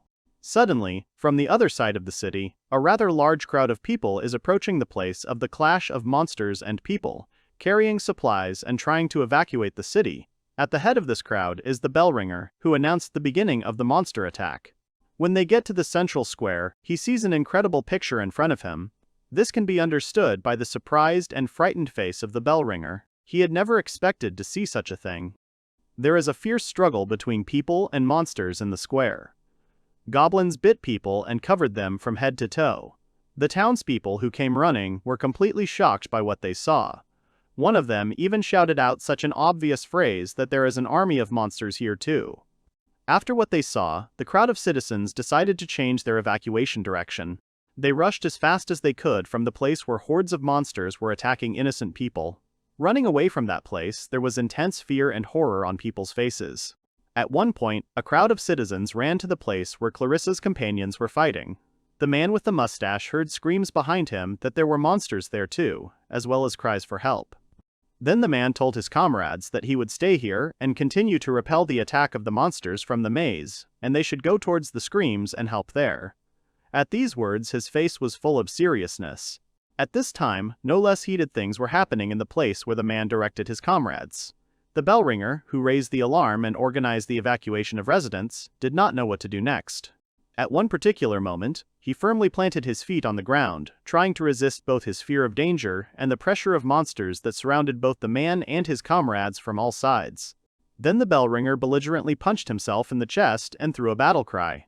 His face is full of belligerence and determination. He's not going to just give up the city he cares so much about to monsters. He loudly tells his comrades that they have no other choice but to defend themselves and stand to the end in order to survive themselves and secure their city. The action shifts to the girl Clarissa, who still continues to treat the wounded. Somewhere not far from her, there are screams that monsters should not be allowed closer and that help is already coming. Clarissa, on the other hand, is concentrating on another wounded man who is being treated by her. Suddenly, from the side, the girl hears someone pronounce her name. She immediately looks away, looking for the source of the sound. Her eyes carefully scan the space around her. It turned out to be the girl's parents. Clarissa recognized them as soon as she saw them. Her father was injured. This could be understood by the fact that Clarissa's mother was leading him by the arm. The girl immediately rushed to her parents. She came even closer to her father, saying that he should wait a little and she would heal him. The girl's face is full of fear for her father and worry about him. She wants to start treating him immediately. But her father calmly stops her, gently touching her hand. The man then says that Clarissa should continue to treat the adventurers. But despite the fact that he says such words, sweat flows down his face and it is clear that it is very difficult for a man. At this very moment, the girl begins to be surrounded by wounded and distraught adventurers and just residents of the city. Each of them demands to be cured first. Some even put pressure on the girl by saying that their injuries are more serious than others, so they are the ones she should heal first. Others even stoop to imitating pain to some extent. The crowd of patients gathered around Clarissa is getting bigger and bigger. Each of them pulls the blanket over himself, refusing to wait. People push and send each other to make sure that they are cured first. Suddenly, amid the general noise, someone's voice is heard ordering everyone to disperse and let them pass. All people immediately notice a small man dressed in premium and very expensive clothes. This man turned out to be from a family of aristocrats. He looked arrogantly at Clarissa and firmly said that the aristocrats should be treated first. There was not a drop of doubt in his voice about his words. Then, the man came closer to Clarissa and, rolling up the sleeve of his smart suit, showed his small abrasion on his elbow. Then, in a commanding tone, he told the girl to cure him as soon as possible. Clarissa, not expecting such arrogance, and also surprised that an aristocrat considers such a small abrasion to be a serious injury, stared blankly at the man's elbow. Then she calmly told the aristocrat that he only had a bruise on his elbow. The same man looked at the girl uncomprehendingly and extremely seriously, not understanding what the problem was. Clarissa decided to take her leave and say that she would heal the man's elbow a little later, because she did not think that his injury was serious enough to treat him right now, when there were a lot of more seriously injured people around. At the same time, she clarified that it is more important for her now to cure adventurers who are able to fight back against the monsters from the labyrinth that attacked their hometown and beloved city. At the moment of these words, an awkward and polite smile shone on her face. But the aristocrat did not like this answer of the girl, so he gave her a ringing slap in the face, considering that she did not show him due respect as an aristocrat.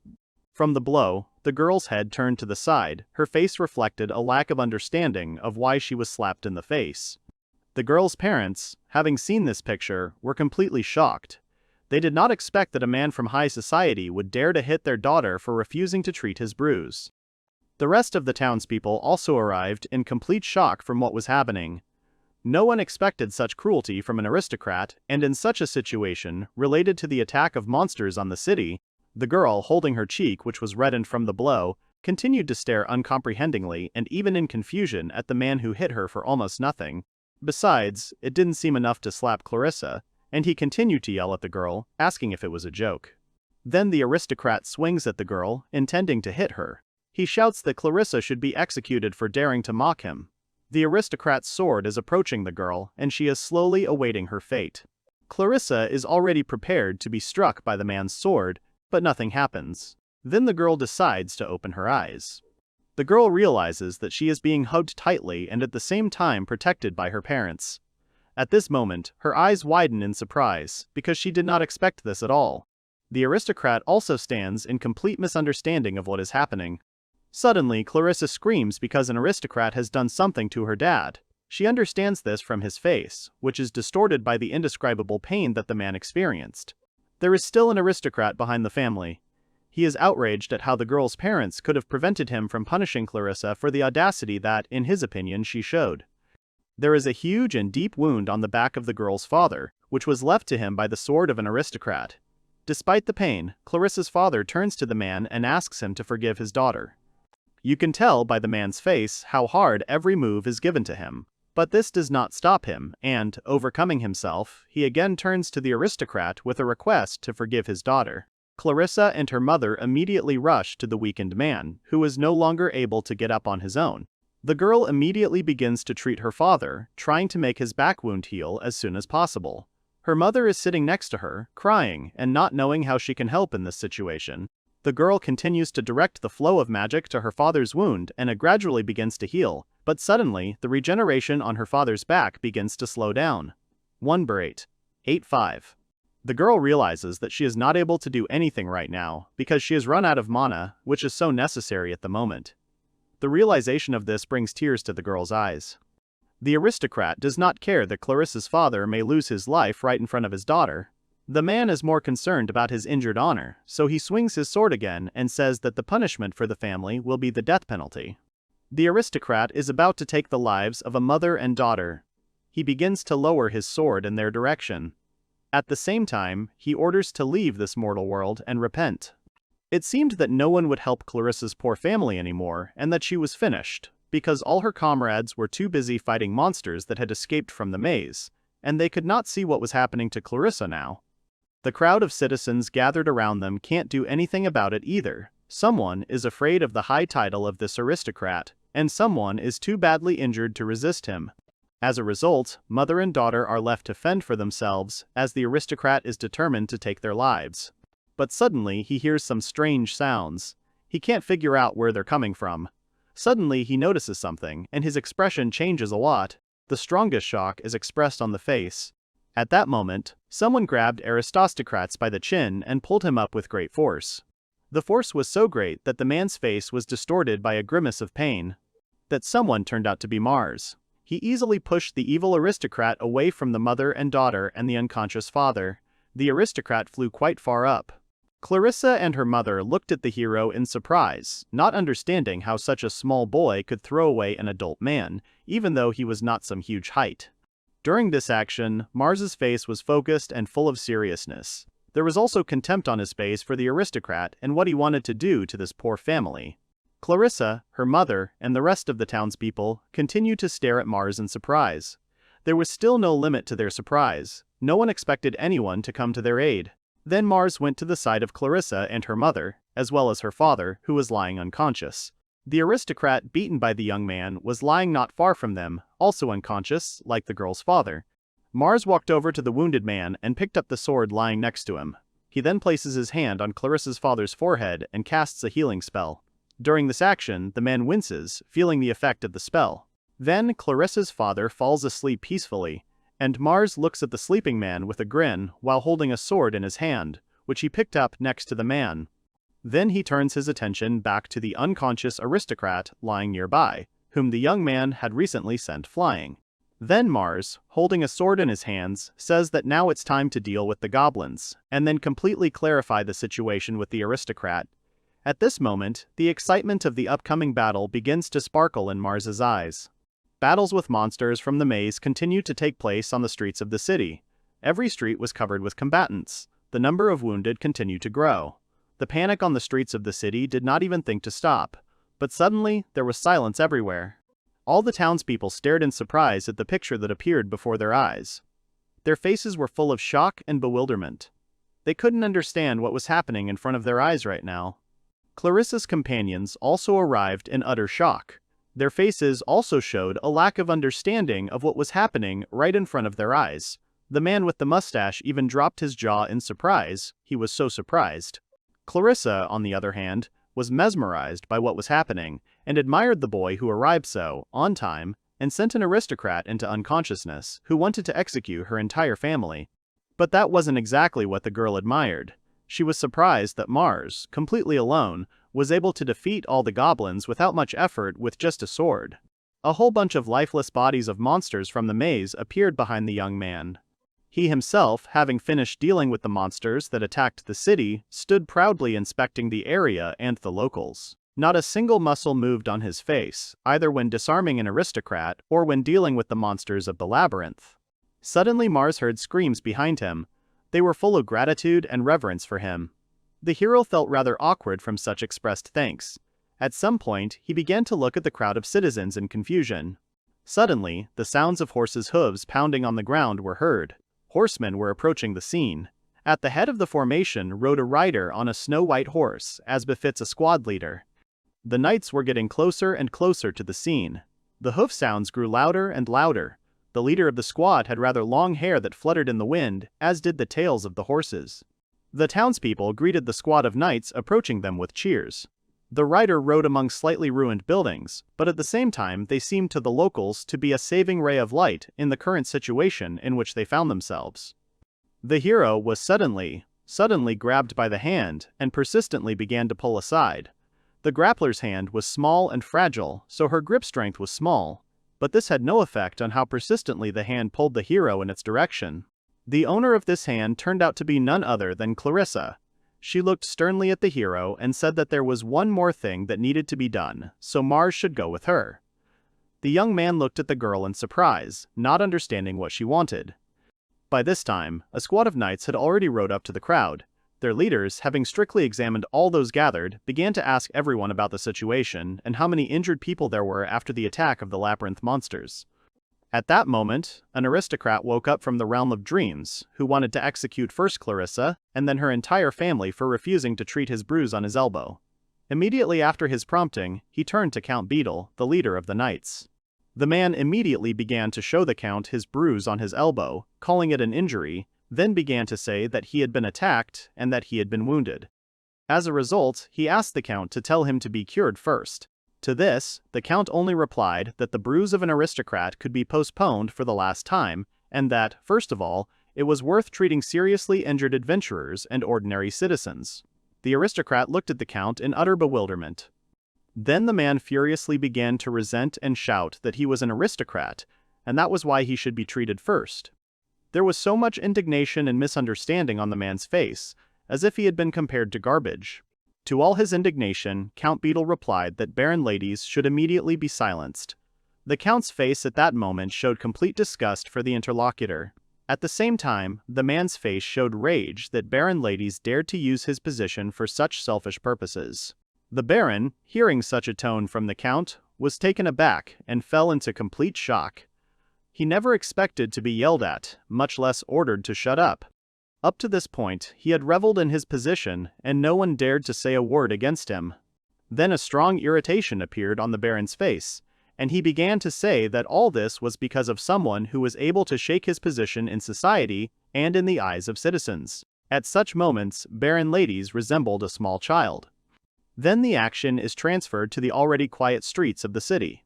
Everything is quiet and peaceful everywhere. The lifeless bodies of the monsters from the maze had already been removed. The sun was shining brightly outside. All the bad things were already over. Mars was thanked. It was Clarice herself and her family. They bowed their heads slightly in gratitude for their help in such a difficult situation. Mars replied that they had nothing to thank him for, since he hadn't done anything special. Clarice's father looked at the hero smiling and saying that the young man still surprised them very much by the fact that despite his small age, he was already so strong. Clarice, looking at Mars, thinks that he is the same age as her, but at the same time he is very different in strength. Then she begins to look closely at the hero's face. There is thoughtfulness and suspicion in her face at the same time. There is something confusing about the appearance and power of Mars. Then she decides to take a step towards the hero, and at that moment a thought runs through her head, so strange and incomprehensible, but in a sense, obvious. She's not sure if that's the right idea. Then the girl, after taking a step towards the hero, thanks him for his help once again. At this moment, her face expresses seriousness, but at the same time, sincere gratitude and even some humility. But suddenly the girl says thank you for the third time, and this time sincerely and happily smiles, while awkwardly pressing her small and fragile hand to her chest. There really is genuine sincerity coming from the girl. Hearing these words, the hero freezes in surprise, because the language in which the girl says words of gratitude is Japanese. The hero is both surprised and alarmed. He never expected to hear his native language in this world. He remembers his past and thinks that his girlfriend, who died in that world, in that distant past, just like him, could his dear friend also be reborn in this world? Thinking about such a possibility and probability, the hero first shows surprise and bewilderment on his face, since the probability that this could really happen seemed very small to him. But then a happy smile appears on the hero's face. Then Mars looks at Clarissa with eyes full of happiness and relief and says that he is so glad about it. The young man did not think that this could be a reality, so there was no limit to his happiness at that moment. Then he takes slow steps towards Clarissa. He has no control over his actions and his legs. The girl also goes to meet the hero, not at all afraid to show him her true feelings. As a result, Mars and Clarissa hug and look at each other with loving eyes. There is a complete understanding between them. From the outside, they look like a couple in love who have not seen each other for many years. Then the hero decides to introduce himself by his name from a previous life. He says that his name is Fujisaki Yuto, and that he was 20 years old in a previous life. In this world, his name is Mars Bryant, and he is 7 years old. Clarissa says that in her previous life her name was Aoi Ayanokoji. She was also 20 years old, but now she is 7 years old in this world and her name is Clarissa. Clarissa's parents look at this picture, and from the word they do not understand at all what is happening here, and from what moment a spark managed to slip between the characters. A man and a woman look at the children in absolute incomprehension. Mars notices this relatively in time and immediately pulls away from Clarissa so as not to further shock his parents. But they continue to stand in a stone stupor. They still don't understand at what point the two managed to become friends. Clarissa, on the other hand, does not understand at all why Mars pulled away from her. The girl completely forgot that in addition to the two of them, her current parents are present on the street, who arrive in complete confusion from this picture. Then the hero asks them for forgiveness and says that he was just a little surprised and that his name is Mars. Clarissa's father says that he understands everything, and then he also introduces himself, saying that his name is Grey Rampart. His wife says that her name is Arena, and the girl introduces herself to the hero again, saying that her name is Clarissa. Grey Rampart then asks Mars if he has a free minute, which breaks the awkward silence after the introduction of each of those present. The hero, of course, has a free minute. Then the action moves to Clarissa's house. The one on the outside looked pretty neat and even beautiful. There, Clarissa's family learns that Mars has arrived in their city from the kingdom of Barkis. Clarissa's father then explains that Mars is now located in the labyrinth city of Grantham, which is located in the east of the kingdom of Zarkum. Then the man asks how the hero got here. He explains that he and his brother Ike explored the maze, from which the monsters later escaped. The action is transferred to Mars's memories of how he and his brother were in the maze. The hero recalls that in one of the rooms, he found a wall from which magical power emanated. Sensing this, he informed Ike about it. Then the brothers decided to explore it, due to the fact that magical power emanated from it. Mars managed to get his hand inside the stone wall and feel something among the stones. It was pretty amazing that he was able to do it. During the penetration into the wall, Mars felt that his hand began to suck in, and therefore he could not pull it out of the wall. Then the hero decided to try to just go inside the wall. He informed his brother of his decision. Mars also told Ike that he would have a crystal with him, by which the young man would be able to determine his location. In confirmation of his words, the hero demonstrated to his brother the presence of such a stone. But Ike's face didn't get any less wary. Then Mars began to sink deeper and deeper into the wall. During this process, he asked his brother to pick him up as soon as possible. At the time of these words, the hero had an awkward, embarrassed, and slightly frightened smile on his face. He was sinking deeper and deeper. Then he also told the simultaneously confused and angry Ike not to forget to report the incident to his father. The same one continued to stare rather angrily at his brother, who continued to plunge into the unknown. As a result, when the hero was pulled out of the wall to the other side, he found himself in the city of the labyrinth. At that moment, there was no limit to his surprise. There was no way he could have expected to end up here, but he found himself not in the city itself, but near it on a small ledge of rock. The action returns to Clarissa's house. Her parents listened attentively to the hero's story and were very surprised by this turn of events. They did not expect Mars to be in their city in such an unusual way. Clarissa's father then says that their kingdoms are at war. At the moment of pronouncing these words, Clarissa's father's face becomes extremely serious. He doesn't really want to get this information out of his memory. Then a friendly smile appears on his face again, and he offers Mars to stay with them for the time being. His wife, standing next to him, nods in agreement. These people don't mind at all seeing guests in their house, and especially Mars, who saved their family from execution. Then Clarissa's mother joins the conversation. She tells Mars that they are ready to show their hospitality to him. A kind and sincere smile shines on her face. She's definitely not against the hero staying. The hero bows his head in gratitude and thanks the owners of the house for their hospitality, saying that it would be very useful since he found himself all alone in a new city, where he now has only Clarissa's family among his acquaintances. Suddenly Clarissa also speaks up. She turns to her father. In her voice, even when pronouncing the word dad, there is a request. Already here you can understand that the girl wants to ask her father for something. As a result, the girl asks her father for permission to talk to Mars alone. Clarissa had a radiant smile on her face during this request. It was obvious that this conversation with the hero was very important to her. Mars, having heard her request, sat opposite with the happiest face possible due to the fact that Clarissa was able to remember his new name. Besides the fact that his face looked as happy as possible, he also blushed either from embarrassment or joy. The father turned to his daughter with a good-natured smile and agreed to her request. The man had no idea what Clarissa wanted to talk to Mars about. It seemed to him that this conversation would be similar to the communication of two 7-year-old children. But when Clarissa spoke again, a question and a slight misunderstanding appeared on the man's face because the intonation of his daughter's voice had become too conspiratorial. As a result, he became wary. Then Clarissa dragged Mars to her room for a private conversation, which greatly confused and surprised Mars himself and his father, who had a timely question about why they could not talk here in the kitchen. The action shifts to Clarissa's room. It's not very big, but it's not very small either. The girl's clothes are neatly hanging on the hanger. Her costume is mostly well ironed and hangs separately from the rest of her clothes. The characters are sitting on the bed, and Clarissa asks Mars what he saw then. A girl and a girl are sitting very close to each other on Clarissa's small bed. At the head of the bed is the hero's sword, propped against the wall. Then the characters look at each other, and Mars begins his story about what he saw after losing his life. The girl listens attentively to his story with the most serious expression on her pretty little face. The hero tells about his meeting with the demigod and how he sent him to this world as a rebirth, and also that the demigod cast a spell on the three of them, which is why it all happened. After listening to the hero, Clarissa concludes that the robber who took their lives has also been reborn, so it's better for them not to speak Japanese in public. Suddenly, the characters hear a strange sound coming from the street.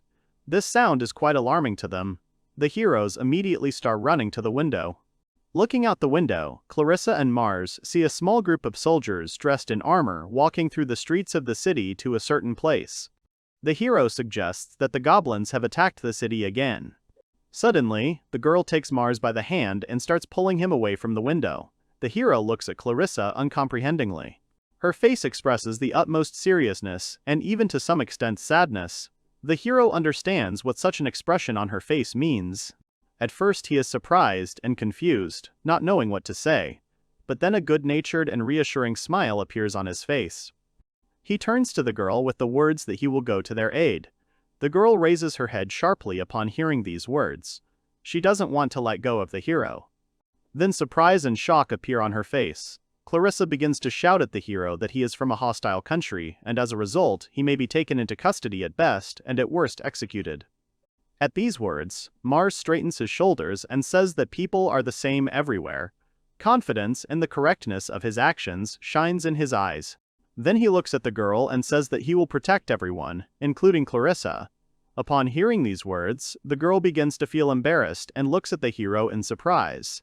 She hadn't expected to hear such words from him at all. Then Clarissa rushes to the hero and hugs him tightly. The hero retreats slightly in surprise, and then hugs the girl in response. Clarissa, clinging tightly to the hero, warmly thanks him for his courage and willingness to help. At the moment when the hero leaves Clarissa's room with a sword on one shoulder, the girl's parents have already approached the door of the room. They look at the young man in surprise. Then Clarissa's father says, "It looks like the goblins have shown up again." He continues to stare at Mars in surprise. The hero, with a smile on his face, replies that he will go to the rescue of the soldiers of the Labyrinth City and help deal with the goblins. The girl's father looks worriedly at Mars and asks if he is sure of his decision. He worries about what will happen if they find out that the hero came from a hostile state. Then he tells the already departing hero that in such a situation they will not be able to protect him. There is still concern in the man's voice. To this, Mars only replies that he is ready for this. At the moment of these words, a friendly and calm smile flashes on his face. Then the hero leaves Clarice's house and prepares to go to the scene of the accident. To do this, he puts the sword blade forward and stands in a stance. Then he starts running with the speed of the wind into the thick of things. He rushes along a completely empty street. At a certain point, he runs to the place where the Count and Boron are talking about something. When he starts approaching them, he asks them for forgiveness. Then the young man with a big and bright smile asks the aristocrats if he can join them in the battle against the goblins. The Baron immediately recognizes the hero and shouts to the whole street that he is the damn thief. The Count watches this situation with incomprehension in his eyes. The Count asks the hero if he stole the sword of dams. Mars looks at the sword in his hands in surprise. Then the Count says that he will deal with the theft later, and now he asks the hero to leave and not interfere. At the moment of these words, the Count is as serious as possible. Suddenly, a soldier dressed from head to toe in armor approaches the Count from behind. He tells the Count not to jump to conclusions, since this boy alone was able to defeat all the goblins. When the hero heard that the soldier knew about what he had done recently, he smiled rather, and the Count was completely shocked by what he heard. Then the Count decided to ask the hero to lend them his power to fight the goblins. To this, Mars replies that he was going to do just that, and that he was not going to miss the opportunity to help the city. Suddenly, a stone with great force flies into a soldier standing behind a man with blonde hair, dressed in armor, and he falls to the ground unconscious. The leader of the knights notices this, and irritation appears on his face. He realizes that right now he has lost another person. He starts to think that this is the end now. The man is the commander of the Blair Knights. He is in complete despair. A man kneels in front of a horde of goblins and thinks that if he retreats now, the locals will suffer. Inspired, the knight commander finds the strength to stand up and rises from his knees. His legs are shaking quite a lot. Then the knight raises his sword and points it towards the monsters. He thinks to himself that he is ready to lose his life here, but he will stop them. At this very moment, a huge goblin approaches the brave knight and prepares to smear the man. The monster has already swung at the knight and continues to look at the goblin with complete incomprehension of what is happening. At the moment of realization, despair appears on the soldier's face, but at this moment, at the level of the goblin's neck, something is rushing at an incredible speed. At the same moment, the monster grabs his throat, and his companions start staring at him in surprise. Then, a huge monster begins to fall directly on their relatives, which causes them no small surprise. The commander of the knights looks at this picture with unprecedented surprise. Mars deals with the remaining goblins, while the knight commander admires his technique. After completing the massacre of the goblins, the hero turns to the leader of the knights and says that the goblins are finished and that he can be calm. He still looks at the hero in surprise, and dumbfounded says thank you to Mars, as well as the surviving soldiers. To this, Mars only tells them to return, as the Count is waiting for them. As a result, the hero leads a squad of knights who chant the phrase, "Long live the swordsman." The Count greets the hero with a smile and says that the city was saved thanks to him. He also says that they will deal with Baron Dams later, since the most important thing now is to discuss his reward. The hero looks at the Count with a smile on his face and completely agrees with him. The hero has nothing against it at all. The action is transferred to the Adventurers Guild. A man with a bald head, but with a rather bushy mustache, says thank you to Mars on behalf of the whole city, and also introduces himself as a local guildmaster. Then the guildmaster asks what the hero's name is. The young man replies that his name is Mars. Then the hero tells the man that he has a question. He wonders what kind of question it is. The boy decides to ask if there is a way to stop the saturation of the maze. The Count and the guildmaster look at the hero dumbfounded. The guildmaster replies that the saturation of the maze can only be stopped by conquering it. The boy also asks another question about when he will be fed. The man replies that their country is currently at war and therefore they do not have enough hands. It is because of this problem that the conquest of the labyrinth is not progressing at all. The hero says that he understood them. At this point, his voice sounds rather thoughtful and slightly detached. Mars then says that in this case, he will conquer the maze himself. During these words, his voice is extremely serious. From such a statement, the Count and the Guildmaster fell into complete shock. All the shock they had fallen into could be read on their faces. Then the Guildmaster starts talking about how even a group of 4 adventurers from the rank did not return from there. The Count asks the hero a question about whether he will go there all alone. Then he says, "It's very dangerous." At the moment of this conversation, Clarissa bursts into the room, shouting that in this case the hero can take her with him. Everyone starts to look in the direction of the uninvited guest in surprise. The hero, dumbfounded, pronounces the girl's name. The Guildmaster asks the girl in surprise if she really wants to go to the maze with the hero. The man says that although he possesses holy magic, it is still too dangerous. The girl looks at the man seriously and says that leaving everything as it is even more dangerous. Therefore, she will go with Mars, because then there will be more chances of success.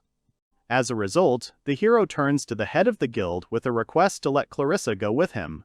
The man is absolutely not happy with such a request. But then the Count intervenes. He says that since the situation is an emergency, he will do everything possible to support them. The Count then asks the hero what he wants as a reward. The hero replies that he wants the Count to promise him the protection of the Rampad family. Mars thinks to himself that he and Clarissa have explained what problems they had with that nobleman. At the hero's request, the Count replied that he guarantees the safety of the Rampad family. The hero thanks the Count for the service rendered. Night is slowly falling on the city. The Guildmaster says Mars and Clarissa are amazing kids. The Count agrees with him. The Count then asks the Guildmaster to ask Mars to register as an adventurer. Guildmaster Victor agrees. The action shifts to Clarissa's house. The heroes are met by the girl's parents. The heroes tell them the news that they are going to go to the maze. The girl's parents agree and forgive Mars to keep an eye on their daughter. The heroes go to bed. Mars thinks that he wants to return home as soon as possible, so he needs to conquer the maze, but he will worry about the city and about Clarissa if he leaves. The hero recalls a conversation with a demigod before his rebirth. Mars then thinks that he must make Clarissa stronger, because if she gets stronger, she will be able to conquer the maze and achieve a lot in the future. The action is postponed to the next day. The heroes are going on the road and arming themselves for a rather long and difficult journey. Suddenly, the hero turns to Clarissa and says that before punishing the maze, she must become stronger. The girl agrees. The hero then decides to evaluate Clarissa's abilities with his magic using the Heavenly Eye spell. As a result, the heroes found out that Clarissa has a talent for barrier magic. The girl couldn't believe it. Clarissa then asked the hero how she could use it. Mars replied that, unfortunately, he did not know that. The girl, hearing this, was slightly upset. Mars suggested that we start with what we can definitely do now. The hero then mentioned that he is not a swordsman at all, but a magician who uses wind magic as well as holy magic. His abilities aroused the girl's admiration. After seeing all the abilities of Mars, the girl got stars in her eyes from the huge amount of admiration for the hero. Then Mars decided to ask Clarissa how she thinks a person can become stronger. The girl suggested that he could become stronger through hard work. The hero says that hard work is very important, but the right answer is practice. As a result, Mars brought the girl to the dungeon and asked her to first defeat one small and relatively weak goblin. The girl, realizing what Mars wanted from her, got into a slight stupor. A huge number of questions began to spin in her head. She didn't know how to do it, the sword seemed heavy to her, she doubted if she could handle it. At one point, the question popped into her head, would she be able to defeat this monster? Fear appeared in her eyes. Suddenly, the goblin went on the attack. The girl heard the voice of the hero, who shouted at her not to sleep. At one point, the goblin almost hurt the girl, but a powerful stream of air arrived in time, which threw the monster away from Clarissa. Mars approached the girl and asked if she was all right. Clarissa replied that she was fine. Suddenly, the hero noticed that the girl's whole body was shaking. Seeing this, the hero asked Clarissa if she would change her mind, and he would go alone. The girl lowered her head shyly. Then she starts talking about how when that nobleman wanted to take her father's life, she couldn't do anything. She says that even if it is difficult for her, she wants to become stronger so that she can protect her family. She then asks Mars to give her another fight with the goblin. The hero smiles and says that he hopes that the girl will become stronger. The hero once again conducts Clarissa a training battle with a weak goblin from the maze. Mars tells the girl to get used to the weight of the sword. Clarissa obediently fulfills all the requirements of the hero. The girl mentally encourages herself, saying that she can do anything. She gets over her fear of defeat. At this moment, she is ready to attack the goblin. The girl, holding her sword high, rushes at the maze monster. He is also not going to just wait for her, and also rushes to attack the girl. Then, approaching the right distance, she lowers her sword, trying to hit the goblin directly. Clarissa has calculated exactly how, where, and when she needs to hit the goblin to get the better of him. The girl manages to carry out her plan, and she dissects the goblin's chest. She put all the strength that was in her delicate hands into this blow. The monster screams in pain, and the girl watches it with the most serious look. As a result, the goblin's lifeless body was lying at the girl's feet. The monster was defeated. At that moment, Mars ran up to Clarissa with joyful shouts and said that she had done a great job. There was no limit to the young man's joy. Suddenly, the girl's legs gave way, and she fell to her knees on the cold stone floor of the maze with a sword in her hands, looking absolutely sad and devastated. There was a rather confused aura coming from the girl. The hero did not understand why the girl looked so upset and devastated. But the girl was not upset at all. She looked at the hero with a smile and said that it was as if a mountain had been lifted from her shoulders. Clarissa then participated in bigger and bigger battles with the monsters of the maze, and, as a result, became stronger and stronger. She practiced every day until she could hold the sword tightly. Then the girl began to collect better equipment for herself in order to go conquer the maze. Little by little, Clarissa became stronger and stronger. The characters leave the clinic where Clarissa works. On the way home, the characters talk about the fact that recently people have been coming to Clarissa's clinic even from other cities. The girl says that now there are many more people she doesn't know. Suddenly, the hero is visited by some strange feeling that strains him quite a lot. It seems to him that someone is watching them. He turns around abruptly and begins to explore the surrounding area. Clarissa is very surprised by the behavior of Mars, and therefore she is interested in why the hero behaves like this. Mars says that everything is fine, and asks the girl not to pay attention to it. The hero assumes that he just imagined it. Then Clarissa, with a very joyful and happy look, suggests that the hero go to a restaurant today because they need to eat meat to recover from a hard day. The hero agrees. There is a man hiding behind the house who was watching Mars and Clarissa. He really didn't want to be discovered, so when he realized that Mars had noticed something, the man immediately hid behind the house. The person's face looks very serious and slightly irritated. The next day comes. The sky is pretty clear and the sun is shining very brightly. The heroes go back to the maze so that Clarissa can practice again, but with a stronger opponent to improve her skills. Mars says that now Clarissa should have the strength to beat the Goblin General alone. The girl against the background of this giant seems very tiny, and at first glance it may seem that she will not be able to defeat this monster. The girl immediately remembers that you need to keep your distance from large opponents, so immediately increases it between yourself and the monster as quickly as possible, so as not to give the enemy a head start and time to attack her first. Having reached the desired distance, Clarissa prepares to attack the enemy. At the moment when the goblin begins to approach her, the girl loads the bow and prepares to attack him, having already decided by that time on which points she will beat the monster. Then she turns to her opponent and decides to blind him with an arrow fired from a bow. Her aim was quite accurate, as she had already learned how to handle a bow and arrow during her training. The arrow hit right on target, piercing the monster's left eye. The monster howled from the indescribable pain that such a fragile girl could inflict on him. Then the girl decided to make the Goblin General lose his balance with another arrow. Clarissa fired an arrow straight into the monster's leg, then into the shoulder joint, and then into the hand. Thus, the girl managed to bring the huge monster off balance. Then the girl decided to shoot the last arrow at the most vulnerable place, due to which she would have knocked down the Goblin General with 100% probability. This vulnerable spot turned out to be the monster's head. Clarissa's arrow flew exactly on target, sending the Goblin General into the peaceful realm of dreams. All the time that Clarissa was fighting against the Goblin General, Mars was watching the girl, analyzing her every move. He was very happy about her victory over the goblin. Then Clarissa realized that she was still able to whitewash such a strong opponent on her own. There was no limit to her happiness. There was a winning smile on the girl's face. Then the heroes go to celebrate Clarissa's victory over the Goblin General. The girl is just beside herself with happiness. Mars says he knew Clarissa would make it and he wholeheartedly congratulates her on defeating the goblin. The girl says that, thanks to the hero, she has become stronger, and thanks Mars for this. The hero responds in kind. He then suggests that she return home and rest. She agrees, and they go home. There they eat very tasty sandwiches. Clarissa devours them with great appetite. The hero wonders if Clarissa is very hungry. The girl replies that she has spent a lot of energy, that's why she is hungry. The hero nods understandingly. And then he looks at Clarissa as if mesmerized. He thinks that tomorrow they will move into the maze and therefore these fun days will come to an end. Suddenly, the girl notices the hero's gaze and asks why he is looking at her like that. She is slightly embarrassed by such a look. Mars replies that he was just thinking a little, and then turns the conversation back to the great taste of sandwiches. The day of exploring the maze is coming.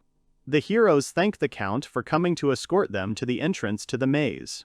Suddenly, the hero is visited again by that strange feeling of surveillance. Mars abruptly raises his head up to check the area around them. He then turns to the Count to ask if he feels they are being followed. Then the hero adds that the first time such a feeling visited him for a long time, but today it is especially strong. To this, the Count replies that he has already taken care of this problem, and Mars needs to focus on conquering the maze. The hero agrees with the Count, but thinks to himself that something seems to be happening. But now, he makes conquering the maze a priority for himself. Then, a squad of knights, along with the heroes and the Count, enters the maze. There begins a fierce battle of people against the monsters of the maze. The Count gives the order to his men to attack the monsters, sparing no effort. Then he turns to Mars and says that he and his people will stay here, and he leaves everything else to the heroes. Mars agrees, and he and Clarissa hit the road. The further they move through the maze, the more ferocious monsters they encounter on the way. But the heroes are not afraid of difficulties, and they easily overcome them. As a result, when they get to the boss's room, most of the monsters have turned into a pile of lifeless bodies. Mars asks the boss to leave it to him, and Clarissa agrees. Then they enter the boss's room. He sits quite calmly on the throne, thinking that some boy does not pose any threat to him. Then the hero begins to act against the goblin boss, namely their king. The monster accepts the challenge of Mars, and even rises from the throne. Clarissa watches with a clear degree of concern as Mars is about to take the fight from the Goblin King. She thinks that this boss is much higher level than the goblins they have met. The Goblin King is starting to approach. But Mars decides to cause a tornado and directs it towards the Goblin King, who is immediately taken out of the battle, so Mars comes out victorious. Clarissa stands completely shocked at how easily the hero dealt with the Goblin King. The hero says that they have conquered the maze, now they can return back to the city. The action is transferred to the manor of Barnum Domsa. He sits in his magnificent and luxurious armchair and thinks that his plan is just perfect, and therefore, Count Beetle will be finished. The Baron thinks that with his own money he has hired 200 mercenaries who will easily deal with Count Beetle's knights, and thus Baron Dames plans to stage a coup. Sitting in his chair, the Baron laughs loudly and says that he will become the ruler of this city. Suddenly, he hears a knock on the door and wonders if they have already come with a report on Count Beetle. He opens the door and loudly asks if the knights were killed. Then his face turns pale abruptly, and the Baron himself is speechless. In front of him stands none other than Count Beetle himself. The man perfectly heard the Baron's speech, so you can perfectly understand how angry he is by his face. He stands contemptuously, looking at the Baron, and behind him are his knights, whom Dames ordered to be killed. The action is transferred back to the maze. Mars and Clarissa come out of it. They are met by a guard left by Count Beetle. He thanks the heroes for their work, and then asks how things are going in the maze. To this, Mars replies that they have already finished. The soldier is very surprised by this, and he says that the heroes are simply amazing. Then he says that Count Beetle has already returned home, so he will conduct the heroes himself. Mars nods in agreement. Then the action shifts to the estate of Count Beetle, where the Count himself meets Mars and Clarissa, who are confronted with a very strange picture. Baron ladies tied up, and Clarissa's parents behaved. Count Beetle says that he is very glad that the heroes returned from the maze alive. He then explains that while the heroes were conquering the maze, Baron Dames was trying to stage a coup in the city. The Count says that the man had been buying weapons and hiring mercenaries for a long time, so it was decided to organize surveillance of him. As a result, Count Beetle deprives Baron Dames of the title of Baron and imprisons him for attempting to carry out a coup. Upon hearing this, the former Baron is already terrified. In his toga, he is taken away, and the Count returns to his guests. He wholeheartedly thanks Mars and Clarice for conquering the maze. The man calls the children the heroes of their country. Clarissa's parents are standing nearby and they are very happy to hear this. The Count says that thanks to the merit of the children, the Rampart family will be titled. Then the Count turns to Clarissa's father and asks him to give an answer when he decides. The man nods in agreement, saying that he needs to consult with his family first. Then the whole family leaves the Count's office and heads home. Mars is delayed for a short time. His Count asks him to stay with him today. The hero agrees without hesitation. In the evening, he is served a rather rich and hearty dinner at the same table with the Count. At the table, Count Beetle apologizes for what the former Baron ladies did, and the Count's subordinate, also sitting at the table, apologizes to Mars for spying. The hero replies that everything is fine. Then everyone starts to have dinner quietly. Suddenly, the Count starts saying that now they need to get down to business. He addresses Mars, saying that he is from the Marcus Kingdom, a hostile kingdom. The hero is immediately scared, because he was discovered. The Count tells him not to worry, because he knows that Mars is not hostile to them. It turned out that Count Beetle tried to register the hero as an adventurer, then the truth was revealed. Therefore, the hero told about his current situation. The Count, after listening to the hero's story, thought about it, and said that it did not look like the hero could be teleported back. Then he says that he will make sure that Mars is brought back. Mars thanks the Count for his generosity. The Count clarifies that the preparation will take about a week, and he will write a letter so that the Kingdom of Marcus understands that it is safe. As a result, Mars is still sent back home. He says goodbye to Count Beetle and Clarissa's family. They all thank him for all the good deeds he has done, to which the hero thanks them in return. He asks Clarissa to take care of herself. The girl just smiles at this. A girl stands on the street and taps her left foot. It shows her excitement. She turns to the couple who were standing behind her and starts talking to them. The heroine tells her mom and dad how grateful she is to them for everything they have done for her. The parents, in turn, are shaking and barely holding back tears. The girl sadly claims that she will go with her dear friend, so she will have to leave her beloved home. There are tears in her eyes, but a smile shines on her face. Clarice's words cause a huge surprise on the guy's face, which is why his manhole opens wide. He did not expect that she would make such a decision, agreeing to follow him further. The girl rushes into the arms of her parents. Tears are already streaming down their faces, and says that she will be fine, she will return home soon. Then he confidently heads towards the main character. The young man watches all this from the side.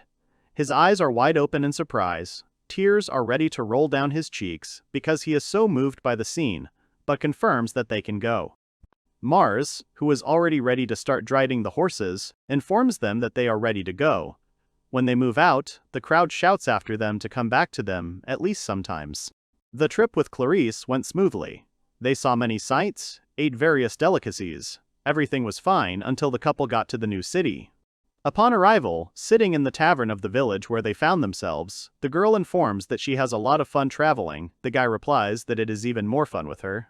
Here, Mars turns to some kind of loud scream. He notices that a breathless, mustachioed man who suddenly ran into the tavern informs him that he has an urgent quest. The outraged stranger continues to impatiently broadcast that he urgently needs to find an escaped slave. He says she ran away to the monster forest and they can't find her there. Visitors begin to wonder if this lost slave was somehow special. Such a question makes a man get annoyed and he bites his lip in excitement. The man, whose clothes were expensive enough for such a modest place, raises his head and, clenching his fists, confidently informs that the lost girl is an elf.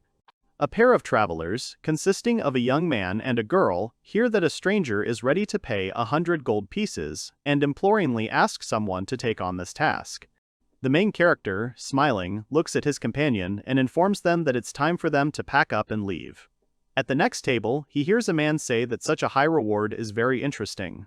The innkeeper continues to argue that they will have to go to the monster forest if they agree to this task, and it is dangerous even for a B-rank group there.